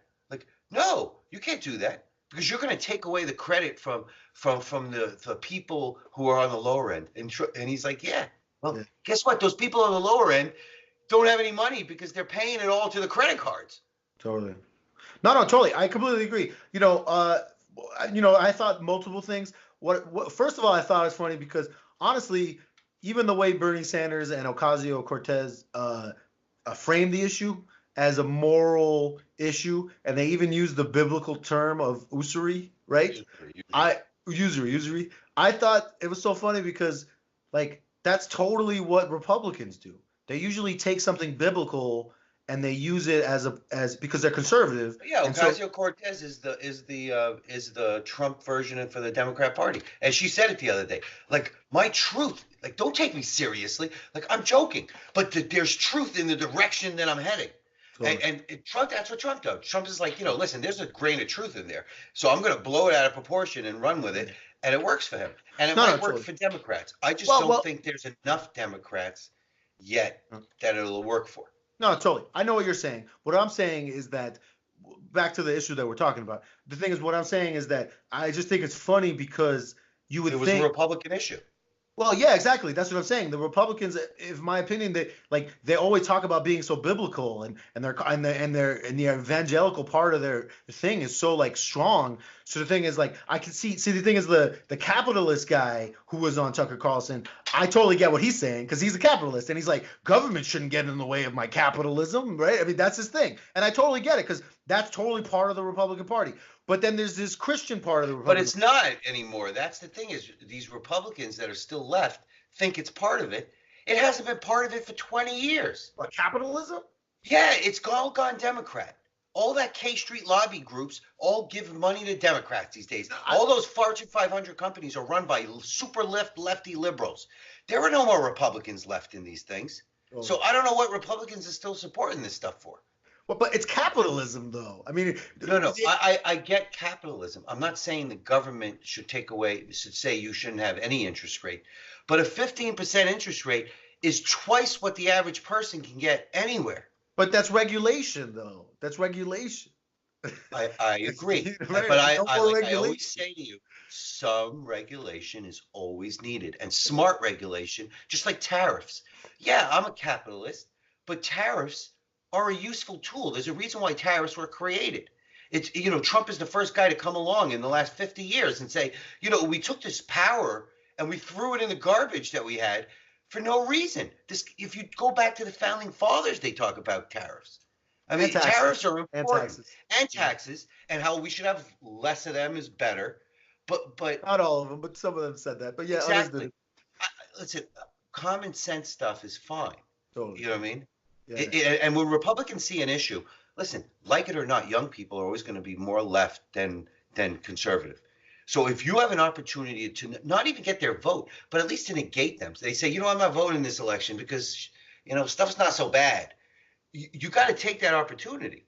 That's politics. Totally. And, totally. and, That's politics. Republicans missed the boat on that. And Tucker Carlson saw it. And that's why I like watching him, because he sees a lot of things that other people don't see. No, it's true. He definitely brings up some interesting perspectives. Also, I like the fact that he's not fearful of actually having, and actually get taking, I wouldn't call it a beating, but people coming at him with different perspectives and different angles. So I see what you're saying. I just think it's funny. He has liberals on, conservatives on, Republicans, Democrats. He likes a good conversation. Yeah. Well, it's funny because back in the day, there was when I went to Cal, I took this investment finance class, and I don't remember what the guy, my teacher was great. He was this old guy who was teaching because he wanted to teach, not because he was had to teach. You know what I mean? Yeah, I had one like that. Yeah, that makes it always for a better class. And he made a ton of money for himself off the stock market. You could tell this guy knew exactly how to make money in the stock market. Anyway, and it was a advanced investment finance. It was very interesting. I loved it. It really taught me a lot about finance. Anyway, but it was funny. He said bankers, they follow the rule. I think it's like a 3-6-3 rule, right? He said you borrow at 3%, you lend at 6%, and you're on the golf course by 3 p.m. And I think that's the problem, that we've got to the point where that used to be the idea, that used to be where it is. But the thing is, and the thing is, like I said, I'm a capitalist. I think most people in their general lives are capitalists. They don't want to lose money, and they try to get a fair deal. That's what capitalism is. It should be the fair deal. The market should be a fair deal. The thing is, it's funny because I just feel like there's such a level of greed, and these people who own these credit card companies. It's not that it's a level of greed. It's that there's a level of technology now that's taken over.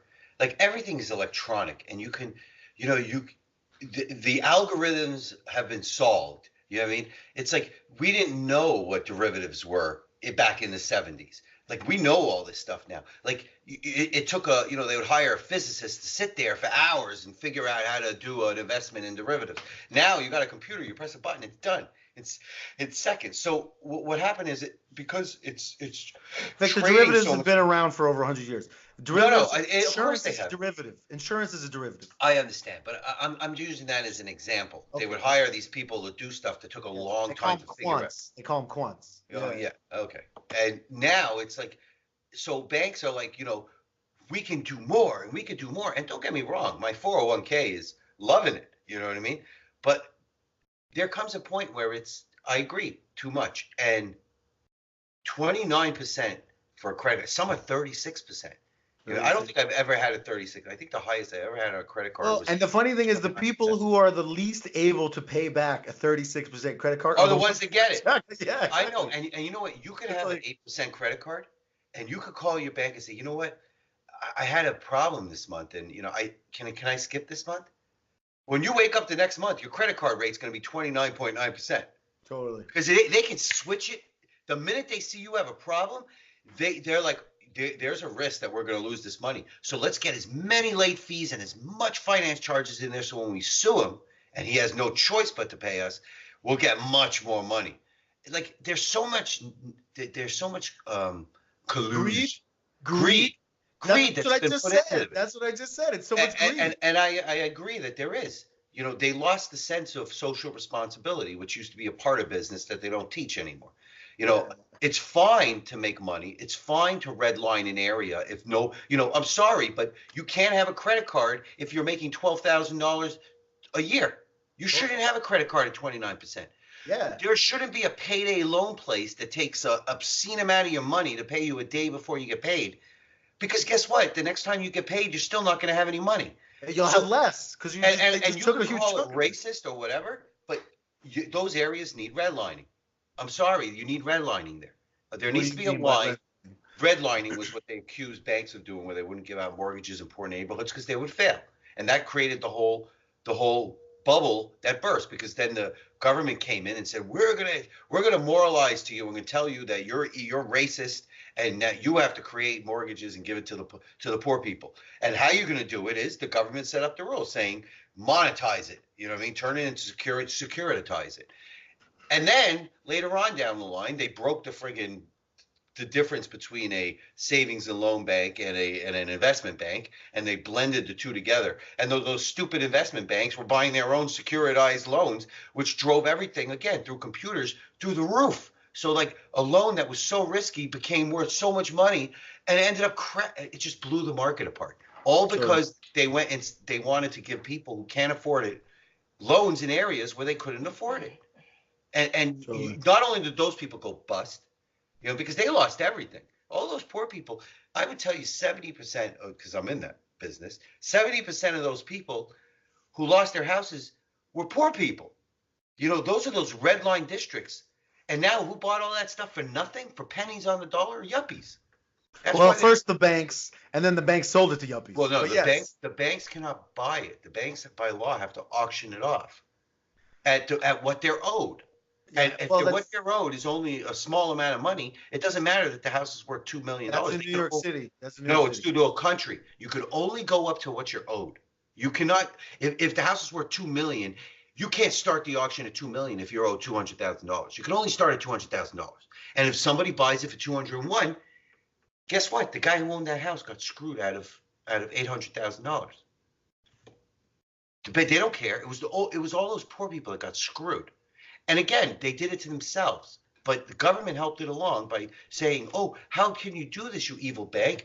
These are red line districts. And they were like, yeah, these are districts that you can't lend money in because it's going to fail. But what about these poor people? They need money to pay their bills. They want to buy Christmas gifts. What, are they not supposed to have credit cards? I mean, everybody else has credit cards. You can have a secured credit card with a lower interest rate. Good. Guess what? You want to buy Christmas stuff? Then put $500 down on a card and have a secured credit card where the bank will only lose $500 instead of $1,000.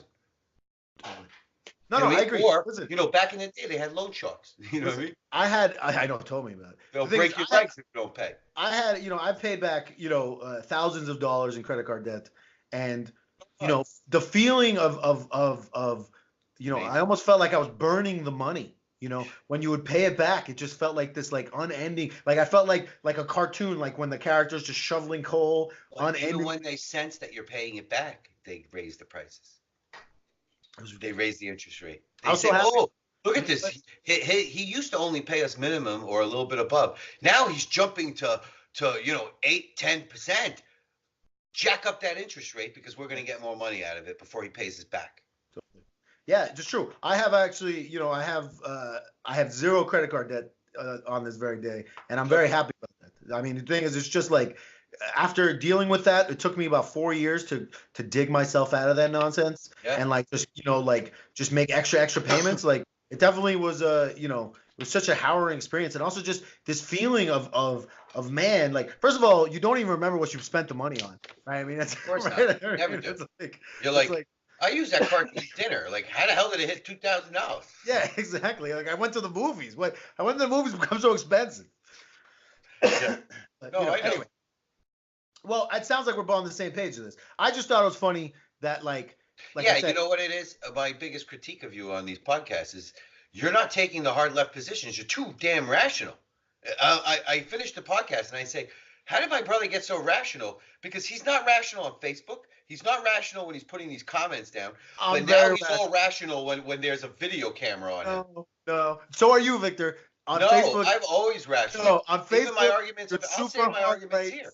You're super Like- hard right. All of a sudden, you're like, yeah, you know what? Let's do a little regulation. Usually, you're like, no Did you regulation. see my Facebook post on that? They were all about this was good.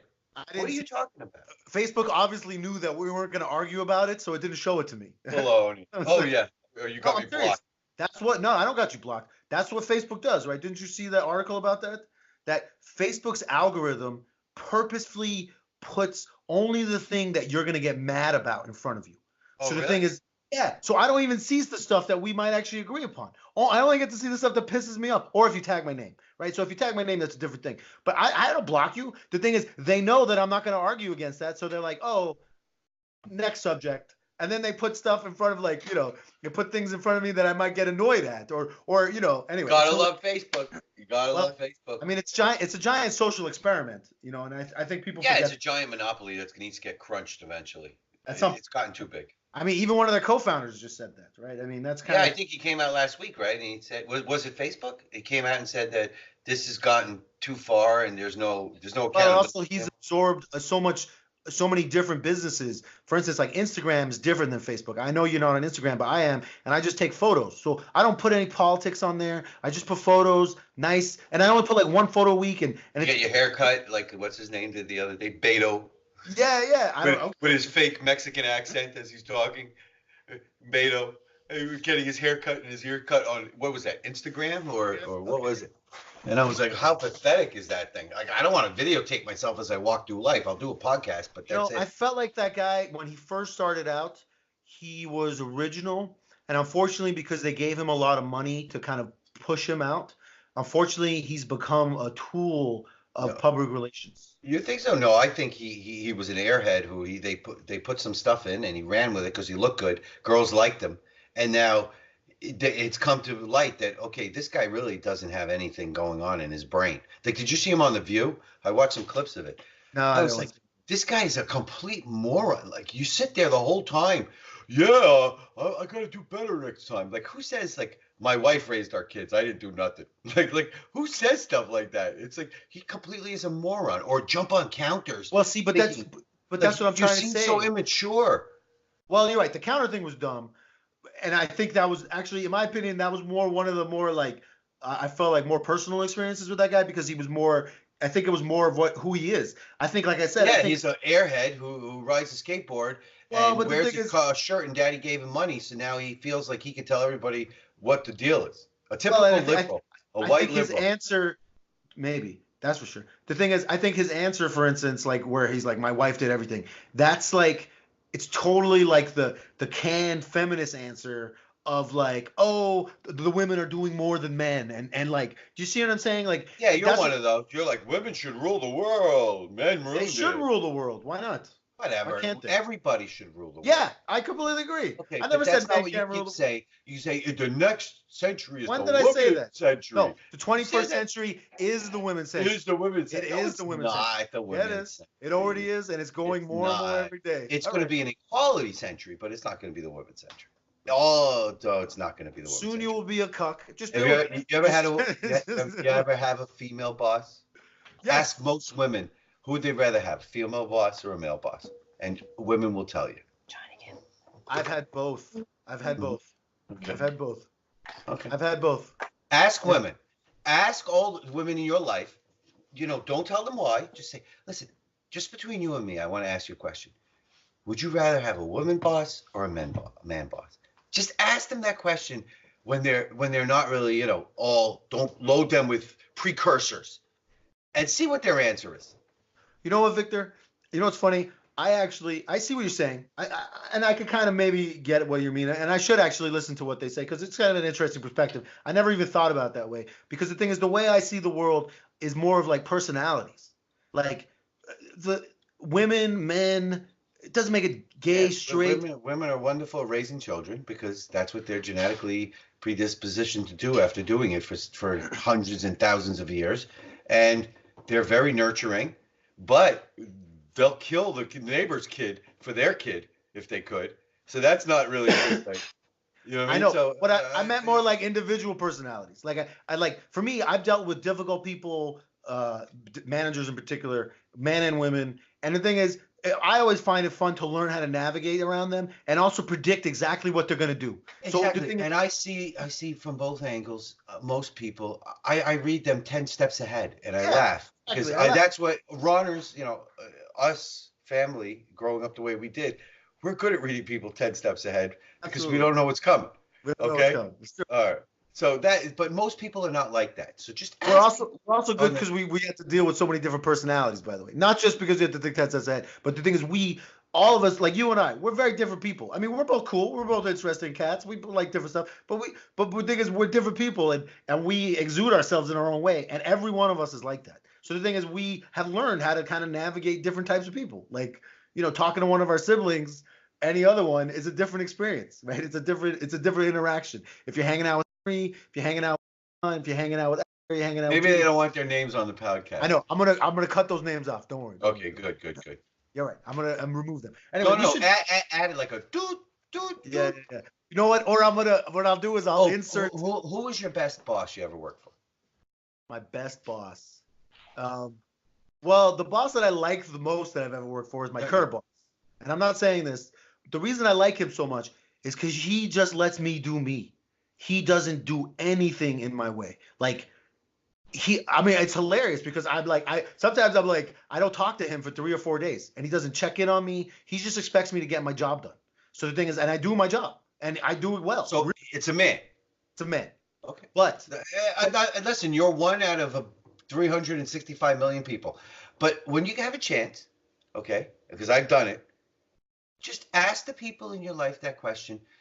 Who's the best boss you ever had? Not let them. Don't ask them, was it a man or a woman? Did you like women better, men better? Just ask them who your best boss was. And don't give me, oh, well, most men are bosses, so most men is going to be the answer. Baloney. Everybody has had a female boss these days, and everybody's had a male boss these days. Ask that question and see what the answer is. I'm sorry, but the truth of the matter is you're going to find that men are going to come up swimmingly. Okay? all right, that's a good. You know what's funny? That would be a really interesting polling question because what's great about it is that Well, if you ask him, why do you think there hasn't been a woman president? Wouldn't you have thought there'd be a woman president before a black president? Again, not that there shouldn't have been a black president. I mean, No. there should be anybody president who wants to be president. I think sexism is, No, sexism is a very deep, it's not ingrained thing. sexism. It has No, I to think do it's with how sexism. people feel. Like, why did Trump get the women's vote? Like, come on. White women vote, you mean? Yeah, which is Right. the majority of people in this country. So why did he get a majority of women voting for him instead of a woman? Just Because- ask yourself that question. These white women work in places with white bosses. Also, why would they, if they loved women being in charge so much, why would they vote for a man? And don't give me because most of them are conservative, because most of them are not. So, Well, especially you're right. Mostly college-educated women too. That's a good question. I haven't really explored that in my head really why they want. college-educated women work in businesses, and there's lots of college-educated bosses, women, okay, and they've experienced them. All right, not all of them. I've had some fantastic bosses. I've seen some fantastic female bosses, but I've seen some horror shows, and I've seen a few horror show men too. But like you said, horror show men is different than horror show women. Hey, lean back a little, Victor. You're disappearing on the bottom of the screen. Oh, Perfect. Sorry. I was like trying to cut my chin off. Yeah. Sorry. Because starting to slouch. Yeah. No worries. I mean, we've been talking for over an hour already, so it makes sense. I just want to Let's move on. We can go over that. Just like I said, this will be a good thing for the next podcast. Casually ask your friends without telling them. You're right. You know what? How about you ask 10 people and I'll ask 10 people? I've already done it. I've asked. Let's do it again. Let's do it again. 10 new people. 10 new people. 10 All new right, people. you tell me how many times. That's a good one. That's I actually. already have the 10 people in my head who I'm going to ask. They're a variety of different people. All right, One I'm who's gonna like ask a variety. left wing, right wing, liberal, conservative. I got already 10 people in my head. Okay. All right. So I have so I don't know if you saw the article I sent you about they had like an active shooter drill, because they were practicing just in case somebody invades the school and starts shooting, because unfortunately that's been a problem. And they had the guy wearing like supposedly a Middle Eastern headdress, right? He had like a blonde wig, a Middle Eastern headdress, and kind of like a ski mask, not a ski mask, but like a special forces ski mask, with the goggles, like a paintball ski mask. That's what it is, like a paintball mask. Did you see the footage? Did you see it? Well, And why so, did they choose that? well, You should have chose a pimply faced white kid with glasses. That would be more apropos, apropos exactly. than the Middle Yeah, Eastern guy. Okay, So well, there was those that remember that school shooting in Russia where they killed all those kids in the but auditorium. back in the 90s. It doesn't matter. I mean, it was horrid. So it's not like it can't happen from there. But in the United States, well, and the last school shooting that happened turned out to be the trans kid and some gay kid or something like that. So it's like yeah, exactly. You haven't heard about it because the media won't put that out long when it doesn't fit the narrative. But the thing is, the point is that the school shootings come from anywhere these days. And I'm sorry. Yeah, everybody in the school should be armed. Should the guy be running around with a Taliban outfit on? No. No, it was like a purple, but like Yasser Arafat used to wear that keffiyeh, yeah. So it was like a purple keffiyeh. Keffiyeh, yeah, they wear keffiyeh. The thing is, people are all up in arms because they're just like school teachers and other people are upset because they're like, why are you making this out to be some Middle Eastern guy in the school? Yeah, that's a little. So but the thing is, he had like a blonde wig underneath it. Oh yeah. Listen, there was obviously some sort of bias in there, and you got to get yelled at and told not to do that again and move on. So you think it's biased? I thought it was funny because it's biased. It's biased. Well, I also think that it's funny because you and I were from a different generation that we wouldn't really wear a keffiyeh. Like I wouldn't be rocking a keffiyeh around the neighborhood, be like, "Yo, let me wear this out." So I think I would look ridiculous. But the thing is, where I live in San Francisco and Oakland, and I've been seen in New York, there's lots of young people who do wear keffiyehs, right? Because they feel like it's stylish. I think it's called keffiyeh. You're right, not kefir, not like the yogurt. Kefir is like a cow or a dog or something. Or a yogurt or a Greek something. yogurt. Yeah. Kefir. The thing keffiyeh. Okay, keffiyeh. You're right. Anyway, I forget. I don't even know the name. That's how not like stylish. I bought one when I was in the Middle East. I bought one and brought it home. Really? Yeah. Nice. I said I'm going to wear it as a scarf, and then I realized, wait a second. This means that I support, like the checkered that it was, means I support, the Palestinians. I was like, the hell with this shit. I ain't wearing it. All the Hasidic Jews are yelling at you. They're like, get out of here. You're like, what? I'm just wearing my scarf. I'm just wearing my keffiyeh. It looks like a tallis. I bought it in your holy land. Isn't that okay? Yeah. You bought it on the wrong side of the wall, baby. No, the thing is, a lot of young people wear it, but I'm sorry. Like in New York, you see them wearing it, right? Yeah, I've seen them not on their heads. I see them wearing a scarf. Yeah, as a scarf. And they use it as a when they go to one of these protests to seem like they're cool. They put it over their mouth, and I'm a tough guy now. Yeah. I see it. Anyway, I was actually on the side of the people being like, hey, don't don't just assume that they're trying to like put the Middle Eastern spin on this, while they're doing this active shooter drill. Of course there were also like, I personally think that you should be prepared for everything anyways. And because it has become an epidemic, like you should train people how to hide and like do what they need. It's all about training them what to do if there's a shooter. The guy should have just showed up at the school looking normal because that's usually the way the person arrives. And then pull out a gun or fake whatever the hell he pulls out. And then they should practice the drill. Like it's, I think, going a little bit overboard trying to figure out what type of guy it's going to be. It could be any guy. So and chances are it's gonna be a white pimply, Yeah. The guy that you suspected the whole time was gonna do this at some point. Exactly, and everybody knew he was gonna do it at some point, probably. Yeah. That's the shame of it. Yeah. At a previous job, the guy never shot the place up. But I remember years ago there was this one guy who worked. I'm not gonna tell you where, but it was hilarious because everybody at my job was like, man, if there's going to be anybody who comes in and shoots us up, it's going to be that guy. You know what I mean? And the thing is, and that's the thing, all the time you hear about these shootings, afterwards, you always hear like friends and people be like, well, I always thought he was crazy, and you know, he might be the one to do it. And it's like, yeah, well, maybe you could have said something, like, you know. But Yeah. I feel like this, Well, like unfortunately, you know, you living your life, you know what I mean? yeah, It's human nature to try to get away from a bad situation, not dwell on it. So when you leave work and you go home, the last thing you think about, I need to alert the authorities to this weirdo that's in my, and maybe he didn't do anything. So now you're feeling guilty. It's like you can't expect people to do it. The same thing with that terrorist guy, the one that had the baby shower and everything. That he was a Muslim terrorist in California.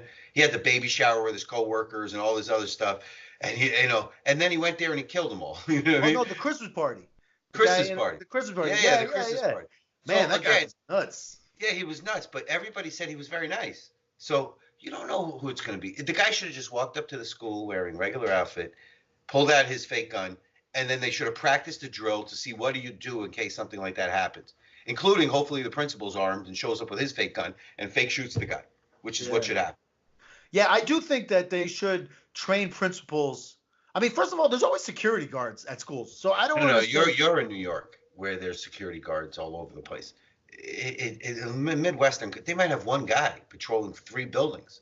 You know, what I mean, it's not like here. And there's security guards who have no training, at least in New York City. You know, Angelo, who disarmed that girl with the butcher knife when I was in high school, as she was swinging it past my head to hit her baby's daddy, who got her pregnant.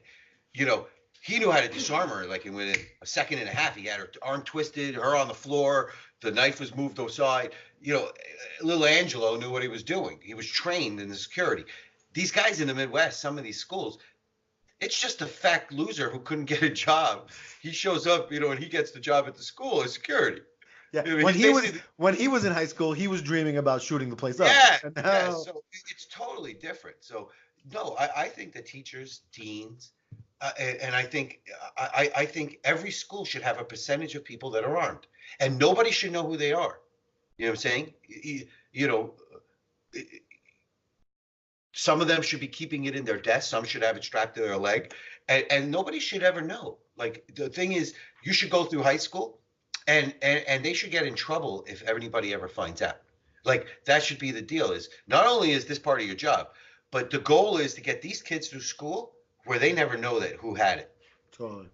Well, you know what's funny? That's I was I was I was arguing with some conservative guy over the internet the other day about these politicians who are super anti-abortion, and then they have their mistresses have abortions. You know, so the thing is, like, I'm, you know, the abortion issue aside, I didn't just think jump onto that. Yeah, what. we But jumped from guns to that. no. My point is that so I visited this guy's webpage, right? Because he was like arguing with me about, well, Democrats have mistresses who have abortions too. And I'm like, well, it's not the same thing. If you're constantly espousing the idea of anti-abortion and then you go and make your mistress have a fucking an abortion, like, in my opinion, that's just not personally morally corrupt. That's kind of societally morally corrupt. It's something more because you're constantly pushing this idea. It's not like these Democrat guys who are also sleazeballs and bad people, and I'm not saying they're good people, but I'm saying it's not the same thing. If you're constantly saying that If people you're should, moralizing, then it's worse when you get caught than when yeah, you're not. that's what I'm Moralizing. saying. I get it. I Yeah. get that. Anyway, But so you're always going to have a percentage that moralize and then do the wrong thing. Oh. That doesn't mean that society doesn't have to have a rule. You know, there has to be the rule. And then is everybody going to hit the rule? No. There's always going to be people that fall short, even people that want to hit the rule, who claim they want to hit the rule. Anyway, But the rule still needs to be there. Anyway, so I was arguing with this guy. I was just telling you a story how I got to this. So then I visited his page, and he's like has his Trump America. You know, he's very whatever. He was a It very looked like my page. sort of, and he wasn't a bad guy. He wasn't cursing at me. He was just arguing, and I said agree to disagree. But it's funny because I was scrolling through his page, kind of looking at what he posts, and he posted this meme about, like, you know, we wouldn't have a gun problem in the United States if we went back to what we used to do. Back in the 70s, we used to train people how to use guns in school all the time. Like, people used to have gun class. And Yeah, like, there was you gun learned. class and stuff. Yeah. You went to school with your rifle in your car, and then you had gun class. Yeah, and you learned how to do stuff. Now, don't get me wrong. I'm not okay. Even in New York State, they had that. That's what I mean. And in my head, I was like, it was funny because listen, I'm not necessarily pro gun or anti gun. I'm a little blurry on the subject. I don't actually choose always because I just feel like it's a lot of gray area and people don't. If you've never fired a gun in your life, for instance, I don't really think you should have an opinion about it because No, the you thing is. shouldn't.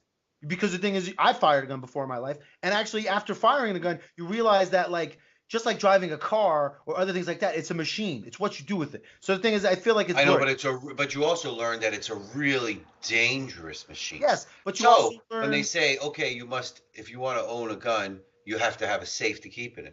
That makes sense. You know what? I don't want them telling me what to do with my gun. But should I have a gun laying on the tent counter here with when a kid's walking around? No, because when you shoot a gun, you see what a gun really can do. It's not just a machine. It's a machine made for a single purpose. I mean, there's no other purpose for a To gun. destroy It's not something. made to have a birthday party. It's Totally. not made to blow up your balloons. It's made to hit something and cause damage to it and kill it. Totally, totally. No, no, totally. Anyway, my point is that, I kind of agreed with this guy on his webpage. I mean, like I said, I didn't agree with everything he said. But the thing is, like, I thought the fact that, like, we used to actually, like, and that's the thing, too, that I feel like is sad, is just because there's a lot of things that we talked about today that I feel like if people were more educated, if people actually got quality education when they're in high school and things like that, they would actually know, like, for instance, like credit card debt, right? Like, we don't teach kids. I never learned anything about finance. My daughter is, Reagan is. Do you know that she has a financial class that they have to take where they go through all this stuff? She has to do investments. Like, and throughout the semester, she's seeing how her investments are doing. And, they actually are doing that with kids. And believe it or not, Reagan is pretty good with money. Like she has her own bank account, her own debit card. I thought if it was me, within a week, I would have taken that $500 and blown it. She still has like 3/4 of it in there. How And many it's Twinkies months can you later. eat in one sitting, Victor? How Yeah, many it'd be like Twinkies- Suzy Q's, not Suzy Suzy Q's and Q's, Yoo-Hoo's, and there would be a trail of Suzy Q and Yoo-Hoo bottles all the way to the arcade where it would have been turned into quarters, whatever it was left. Yeah. But no. And your hand would be bleeding from playing 1945 or Like, 42. well, the other day I was sitting in the house and she's like, she's taking some SAT or some early SAT. I don't know, whatever the tests are called these days. And she's like, oh, the test is $40-something. I was like, well, it's $40-something. I said, do you need to take this test? She goes, yeah, I want to take this test. I said, all right, but I don't have any money on me right now. And she's like, no, I used my card. I was like, so I have to give her back the money. So I gave her more than the test cost back for her to go deposit the money back in the bank. But I was like when I was a kid, there would be no test money. Yeah. Like, wait a minute, I can use my money for Suzy Q's and Yoo-Hoo's, or I could pay for a test. Yeah, that's what I'm saying. I'm like, wow, talk What about. the hell? So Good job. they actually have financial literacy class now. Now, I don't know if it's our school district, because our school district, like I told you, is, basically comes to your house and empties your pockets for the money because it's such an expensive school district. So I don't know if it's just this one or if they do this throughout the whole United States now. But she actually has a financial literacy, and she loves it. Is there a class that teaches you how to treat the plebeians, how to treat the treat the underlings? I'm just kidding. Well, my point is that I just feel like it would be nice if there was, I feel like it would have been great to learn how to use a gun in high school, and like, not that I would shoot anybody, but like to know, I mean, when I learned how to use a gun, I was actually taught by a bunch of like army people, and they had the best gear. They had like They always do. yeah, it was amazing. They had these really great headphones, like ear blockers, that would actually cut out the top and bottom of the noise. So we could talk and hear each other perfectly. And then when you shot the gun, it just sounded like it would get to a certain point and then stop. So it would never go above a certain decibel level. Anyway, it was so amazing. I had such a good time. One of them was like an Olympic shooter, too. I mean, this guy was like, he knew how to hit. We were shooting like shaving cream cans. Mhm. So we were like, Oh, so when they burst, yeah, and they shoot off the side. It's really. That's why I like the West Coast better for shooting, because you have a lot of more open areas that you could do shooting of things. Like here, I go to a range, you know what I mean? And it's a range, there's a target hanging there, but it's not vibrant like well, I remember on the West Coast when I was there, it was like you can go out to the desert and shoot machine guns. Oh my God. And near Santa Barbara, which is like this super liberal, blah, blah, blah. You drive like 25 minutes outside of Santa Barbara. There's this giant gun range. You could hear it going off before you go. No, And that's literally actually the United States Marine Corps. No. It's a gun range. On the Pacific Coast Highway? Not on the Pacific Coast Highway. Inland. We were driving on the Pacific Coast Highway heading up from LA to San Francisco. Yeah. And we drove by what is, I believe, Santa Barbara, but it was some ritzy left-wing beautiful area, and then you come around this turn, and then you see all these. It's It's where the Marines train. It's I forgot the name of the camp, but it's like, and you hear that pow pow pow pow, and I'm like, man, these liberals on around the bend must be Well, like morning, like my point that I was trying to make is that, if you train kids how to use guns, you might actually get a more qualified killer, right? So, that's the worry that you're like, oh, you train this person and then they're going to come in and shoot people. But in my defense, if you train kids how to use guns and you're a principal in a school filled with kids, right? And then all of a sudden there's an active shooter situation, you have potentially, you can give guns to the kids to help protect themselves in that very moment. I know yeah. what you're saying, but the thing is, like, if there's somebody who's gonna It's kill better somebody, than dying. Yeah, yeah. yeah, that's what Or I if the mean. principal gets shot because he's trying to shoot the guy, They can pick the up other the kids gun. can pick up the gun and shoot the guy. Yeah, listen, I don't Yeah. have kids, and I'm sure there's gonna be a But lot of like, people who hate me right now for saying this idea. well, there's no reason for saying that. But the thing is, I agree and disagree a little bit. I don't know if kids in school should be having guns. I don't know. I No, have I no don't think problem you should with give having. them guns. I don't think you should let them have guns at all times. What I'm Well, you saying can is, pass them active out. shooter situation, yeah. Here's your gun, Tommy. Go No, no, shoot no. him. You could choose a few students that you're like, hey, you're the special student. You're the seniors. You're the Yeah, special. you're the senior. A couple of seniors get to be Something special. happens, you run to this Yeah, office. you're deputized by me, the teacher. Here's your fucking, here's Stop your. cursing. I got it. The thing is, I wouldn't be against that necessarily. The thing is, I just think that if you had enough people, a certain percentage of the adults in the school aren't trained Right, and armed. it'd be the same thing. Yeah, and look what happened to that sniper guy. You saw the movie American Sniper or whatever it was. Like what happened to him in the end? He was trying to be nice. He was taking people out to the range, and took one crazy guy to end his life. You know what I mean? After he survived all of those Iraqi, snipers and everything else, this American guy with the mental illness takes him out. Well, there's the old British saying: if you live by the sword, you die by the Die sword. by the sword. Yeah. So the thing is, like, unfortunately, that guy really lived by the gun. I mean, even in the movie, he's got guns hidden all over his house. Like he's got gun, like even his kids are like playing with non-loaded guns. I mean, it's like you definitely get a sense, and it's not like in a bad way, but you get a sense like there is a very strong gun culture.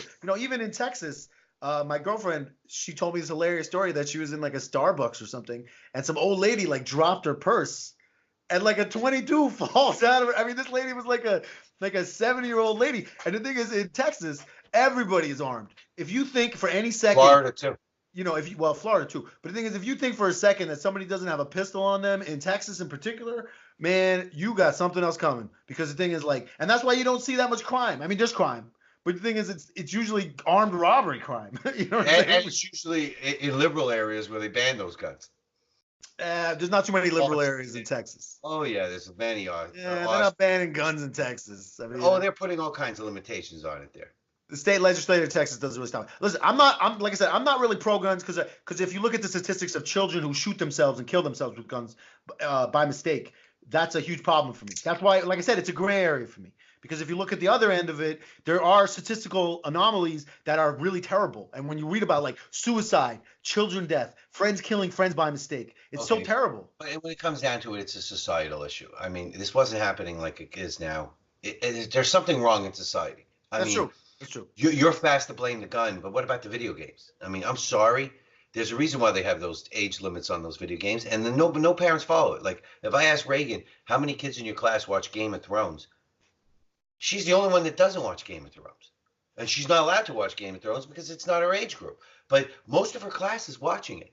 Most of her class is going home at night. They're not hanging out on the street and playing manhunt.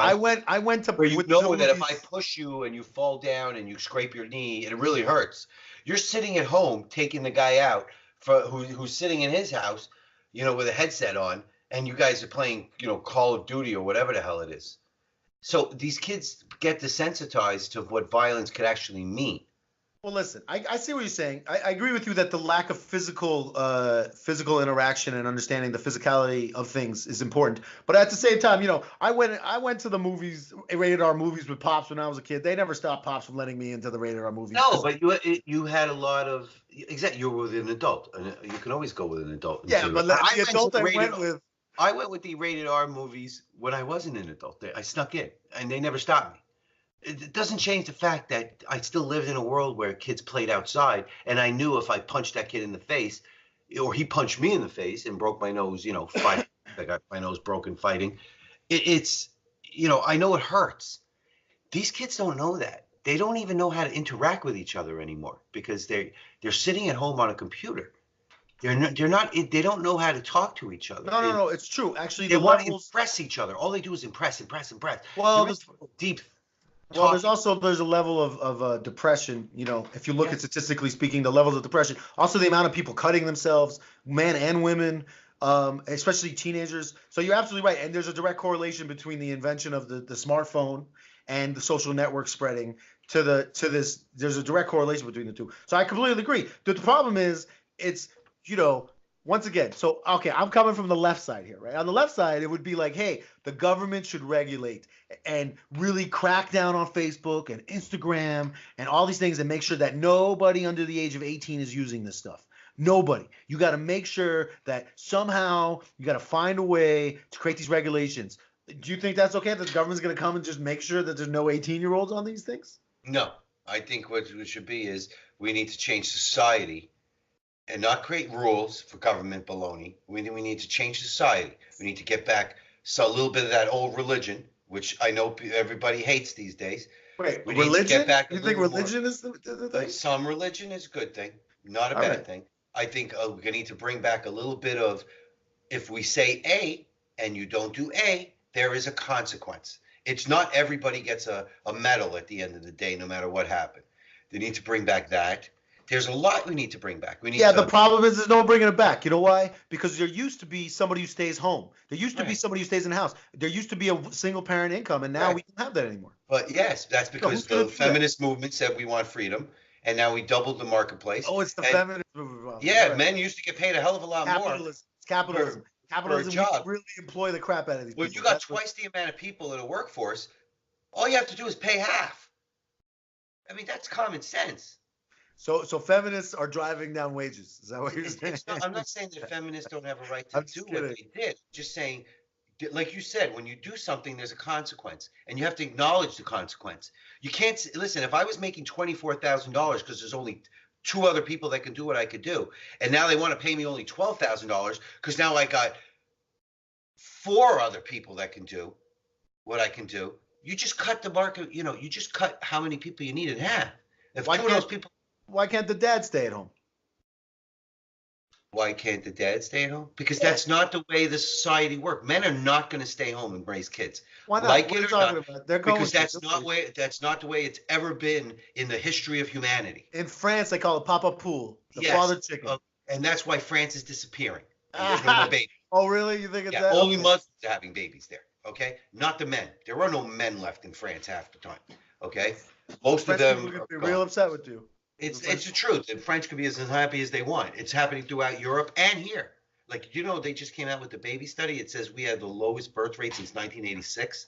Yeah. You know why that's the reason? You know why? People are not having babies. Everybody's self-centered today. Okay. It's all about me, me, me, me, me. We live in a me world. And it's not about, no, there's something that's going to be past me. And that thing that's past me is important for me to create because somebody created it for me, who created it for them, who created it for them. And today it's all about me, me, me, me, me. I want this now. I want this. I wanted to travel the world. You know what? I'm happier I had a kid than travel the world. I could maybe travel the world a little bit now. Everybody wants that now. I want me. And guess what? Maybe I would never travel the world. But guess what? My genetics will travel the world. They will continue on. And that's what it's all about.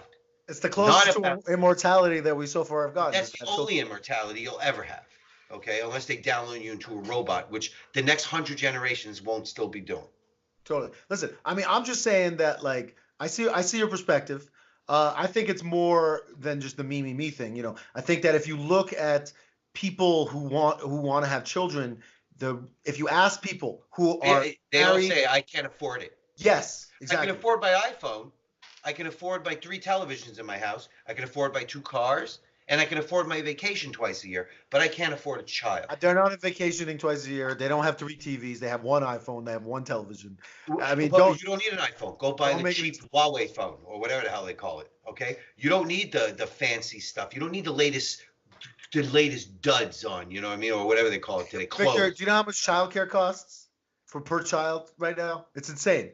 I'm serious. One It's parent like needs to stay home and raise $40,000 the a child. year. But what? So one child needs to stay home. No, and then how are you supposed to live in a city? How are you supposed to live in a city with one We income? did. I did. Yeah, 20 years ago. But now you graduated to it. I'm just saying, like Well, you're she's only 14, so it's 14 sorry, years. 14 years. Okay, But but it doesn't change the fact that it doesn't matter if it was 14 years ago or today. no, it Our does. values Rents are change. crazy high. Okay, no, Sure, our it- values are always changing. brother. Let me explain something to you. All right. Once the child is there, magically the diapers will be there. Magically, you will manage to get the formula. Magically, you will get all the stuff you need to get. But if you don't put it there, it's not going to be there. Victor, There'll always be something else to spend. if you look at the economics reports, the reason people don't get married is because they got lots of student loans and they don't make that much money. Hold on, let me just finish this point. Then they don't. So what they do is, it's not just don't do it. They push back everything. Everything moves to the farther end. And then also, you're right. There is a level of like women included in the workforce have babies later in life, but now they have to pay back student loans. So because of all these economic factors, it pushes all of these things to the point where then all of a sudden somebody is like, I don't know, 38, 39, 40 years old. And then they're like, hey, you know what? We're too old to have babies now. You see are. what I'm saying? Right? And that's the But you are. point. Yeah, exactly. You You know are. what I mean? And so the thing is, it's not like some conscious choice where they're No, like, it oh, was a conscious choice for you to go to college. It should have been Yeah. a conscious choice for you to raise the next generation too. Just as important. it used to be Maybe- unconscious. Maybe you It should have used to done be the unconscious. baby first and then the college second. Really? With no Maybe. money, you're going to raise Maybe. children? You got to be kidding me. That's baloney. There's That's- always money to raise children in this country. Yeah, Okay?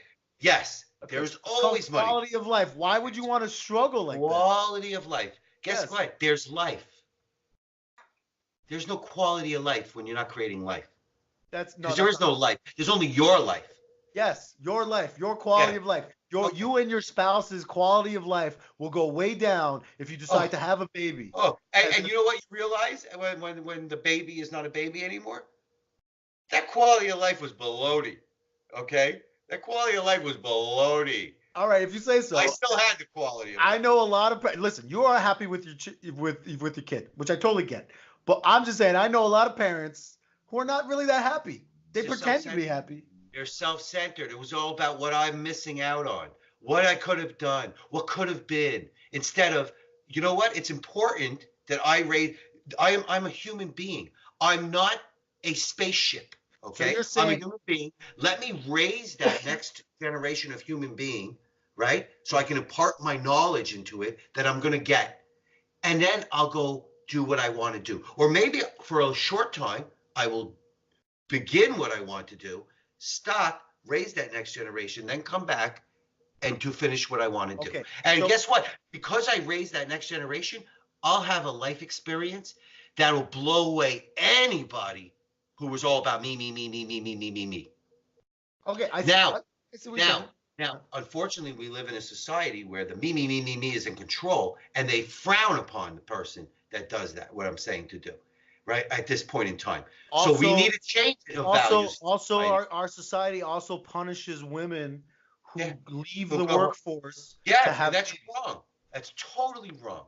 I mean, literally men who have zero experience will get a job over a woman who's had a ton of experience but left the workforce for 2, maybe 3 years. Right. She is literally considered by societal norms that she's Meanwhile, when she comes back, she is better organized, better everything than any kid out of college. It's just hilarious to me how society doesn't look at it like that. It's changing though. It's starting to change, just so you know.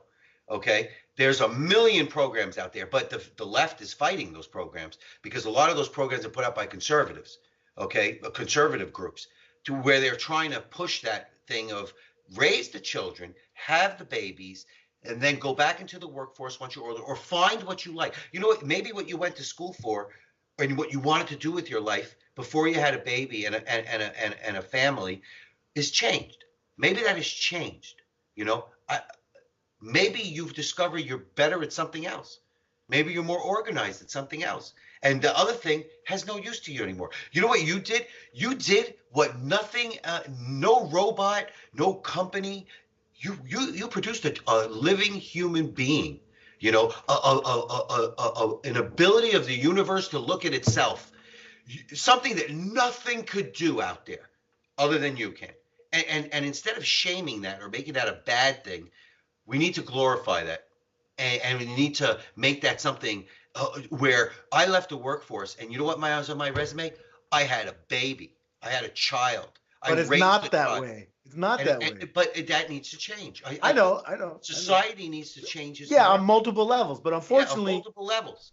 I agree. Listen, and is it going to go back to 1950s Ozzie and Harriet, where she sat at home and cooked a meal and the husband came home? No, I'm not talking about going to Ozzie and Harriet. I'm talking about going somewhere which has an element of the Ozzie and Harriet when it comes to raising children, and an element of the new future, which is all people are equal and have an ability to express themselves.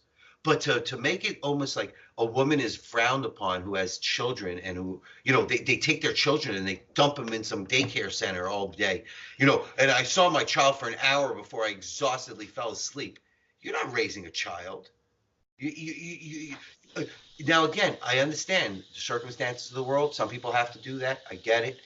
But when you look back at 18 years and you're going to say to yourself, do I remember? Like, I don't remember when my kid colored their first thing. I don't remember when my kid said her first word. The nanny remembers it. You know, the daycare center remembers it. You know, there was something to the parent, one parent being home and experiencing that. You know what I'm saying? Totally. And it wasn't the man.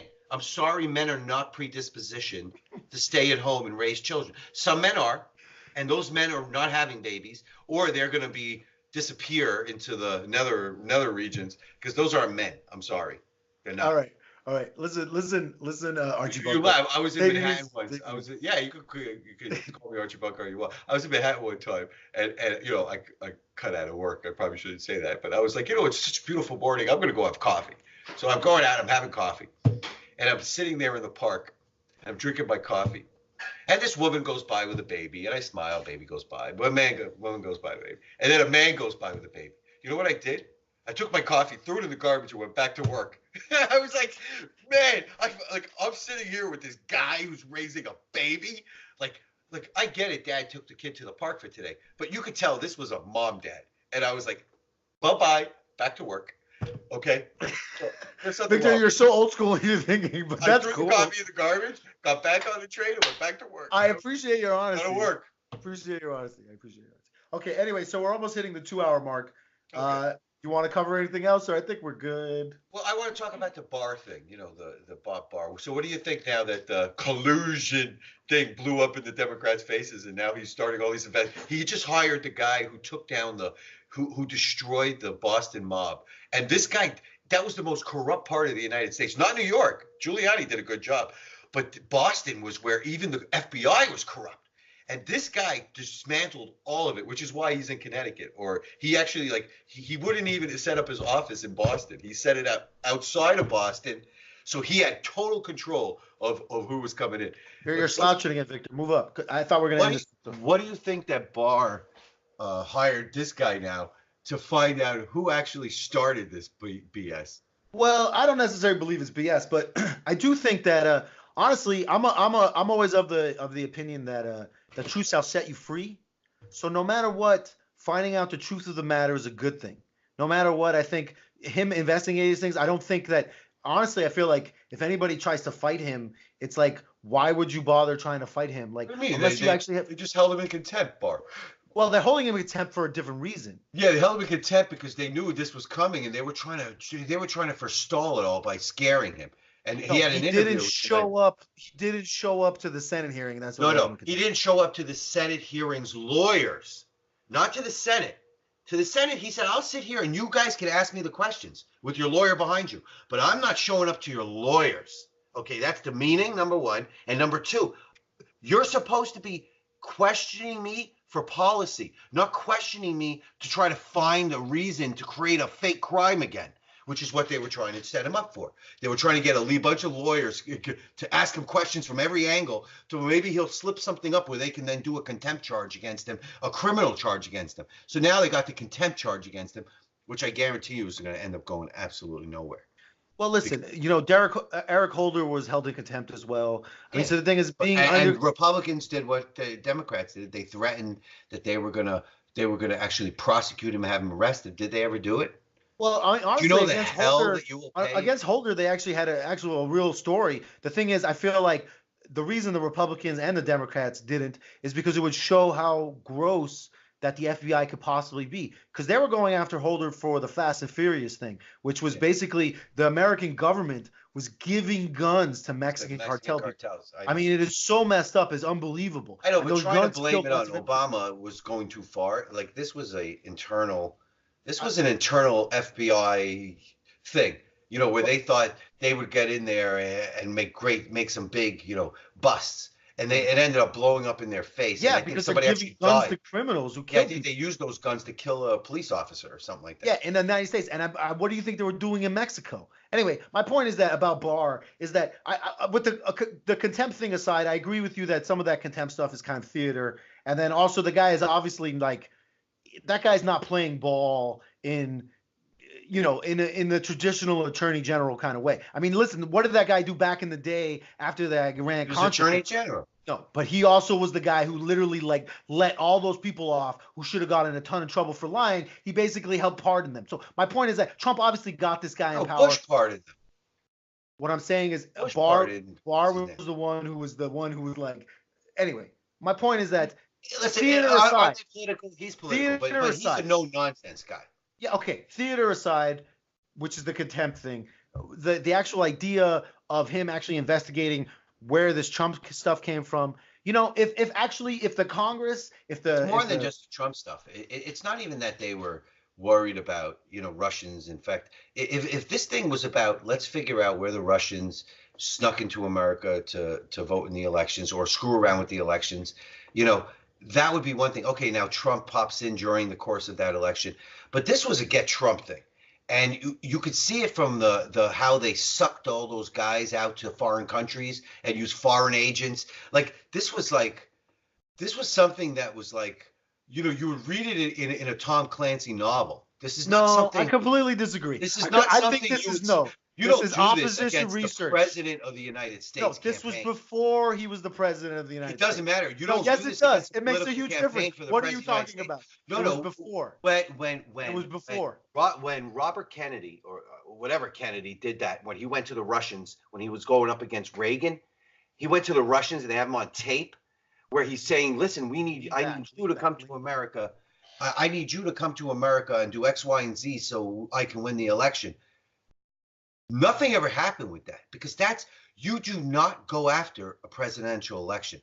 Now I know Kennedy did that with messing with votes in Chicago, which is why Nixon lost that first election. Everybody knows that. But again, they still didn't do anything because he's president of the United States now, and the FBI and the CIA need to stay the hell out of our leaders' elections. Can you investigate the periphery, and if it falls into it afterwards? After the election, were investigating him before the election. Yes, they were investigating before the election. They should never have gone. No, they should never. What are you talking about? Never have gone into the Trump campaign. First of all, this thing actually germinated on the Republican side.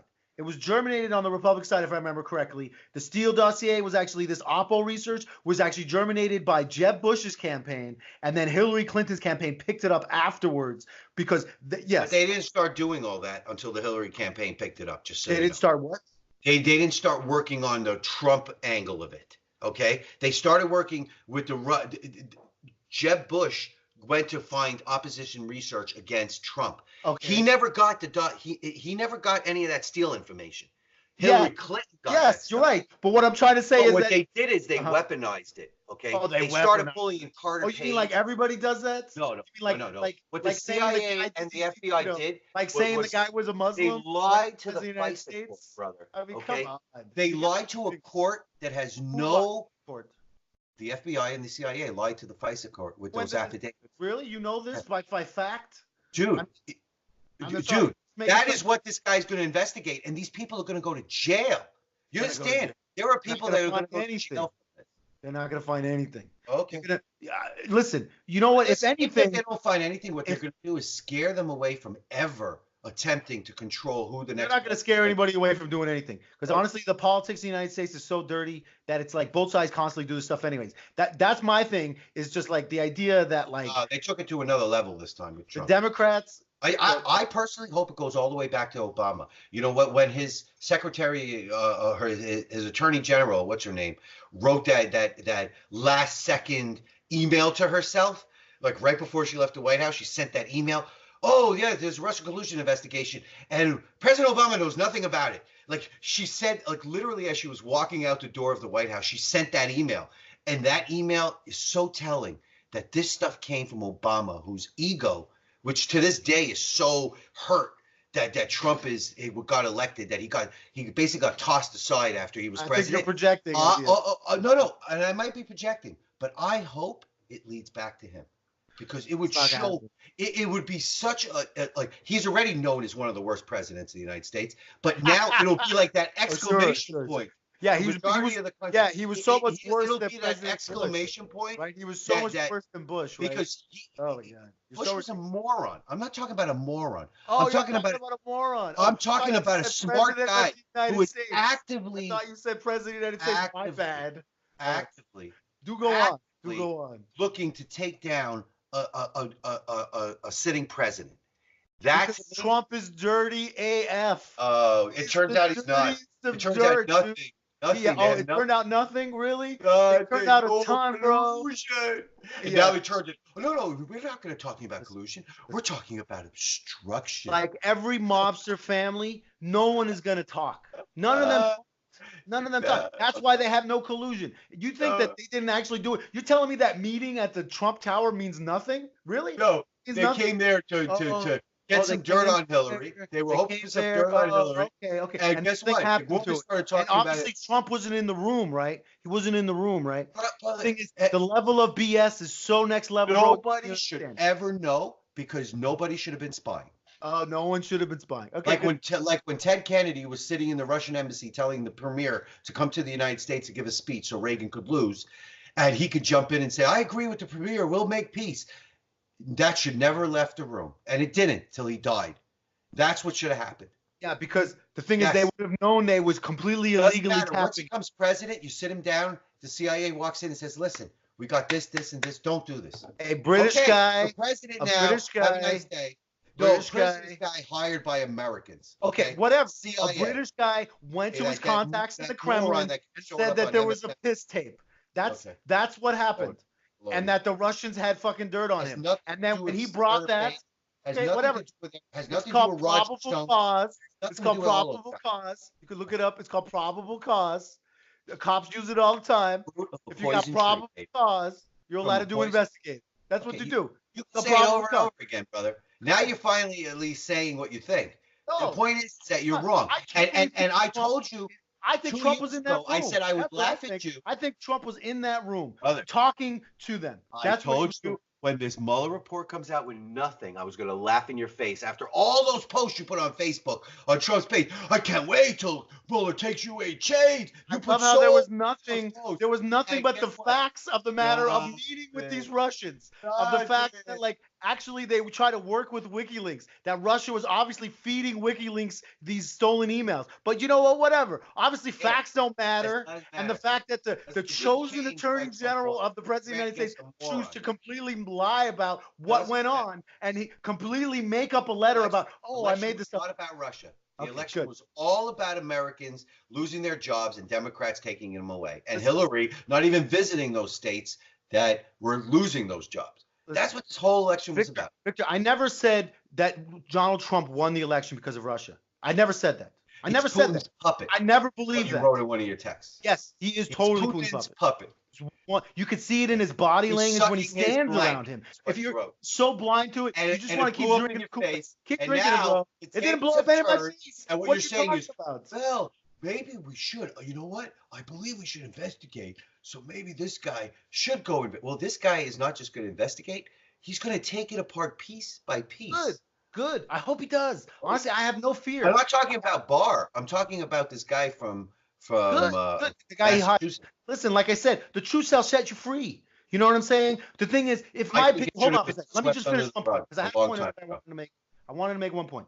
if anything, what this should do was completely remove the idea that we should have a secret court where things are 100%. rubber stamped by secret judges in secret courts in the United States of America. That is the most You're ridiculous talking shit. my language now. I 100%.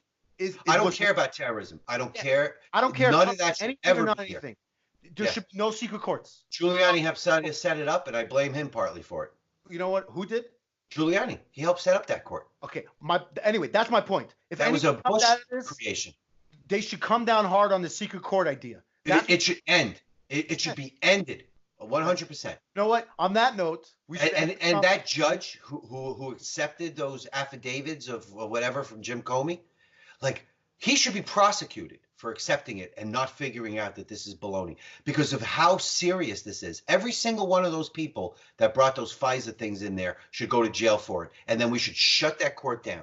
And then what Trump should do is just pardon everybody, so that way he comes out to smelling like roses, and we put it in the past, and that stupid FISA court is gone. Because you're 100% right. We're supposed to live in a free country with due process, and we have a judge that somebody's going to bring and say, we promise this is true, and they're going to be able to rip apart someone's life like this? No way.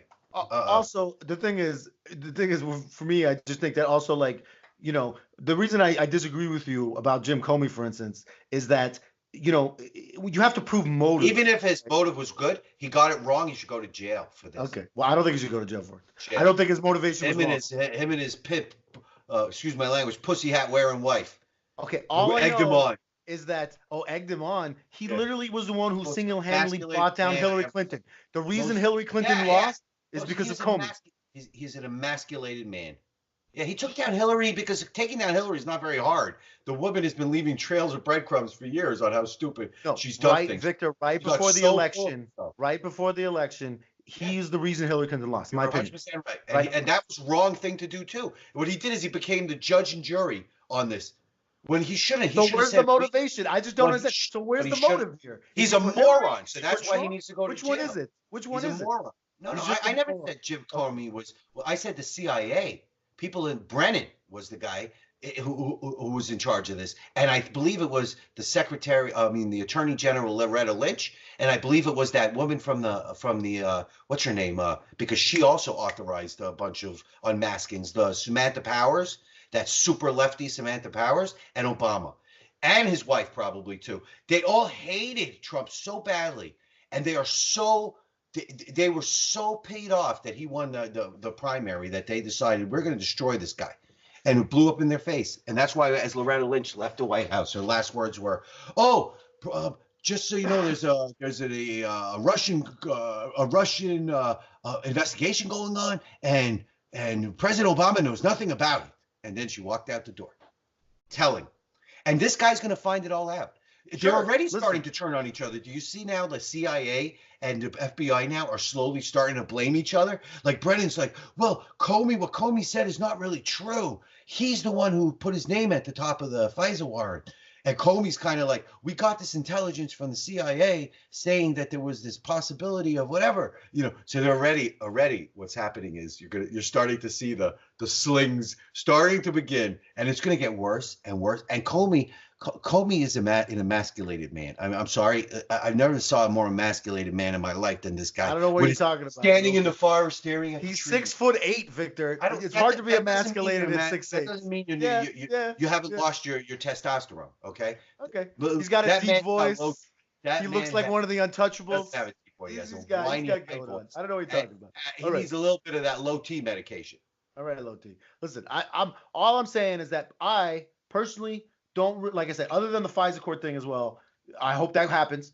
But the thing is, but I just think that the truth shall set you free. If this was an earnest, actual search for the truth of if there was false information passed the wrong way, if that kind of stuff, I have no problem with it. Personally, though, it smacks of politics. It doesn't really smack of truth seeking. It smacks of like, Trump wants vengeance, and he's pushing this Barr guy.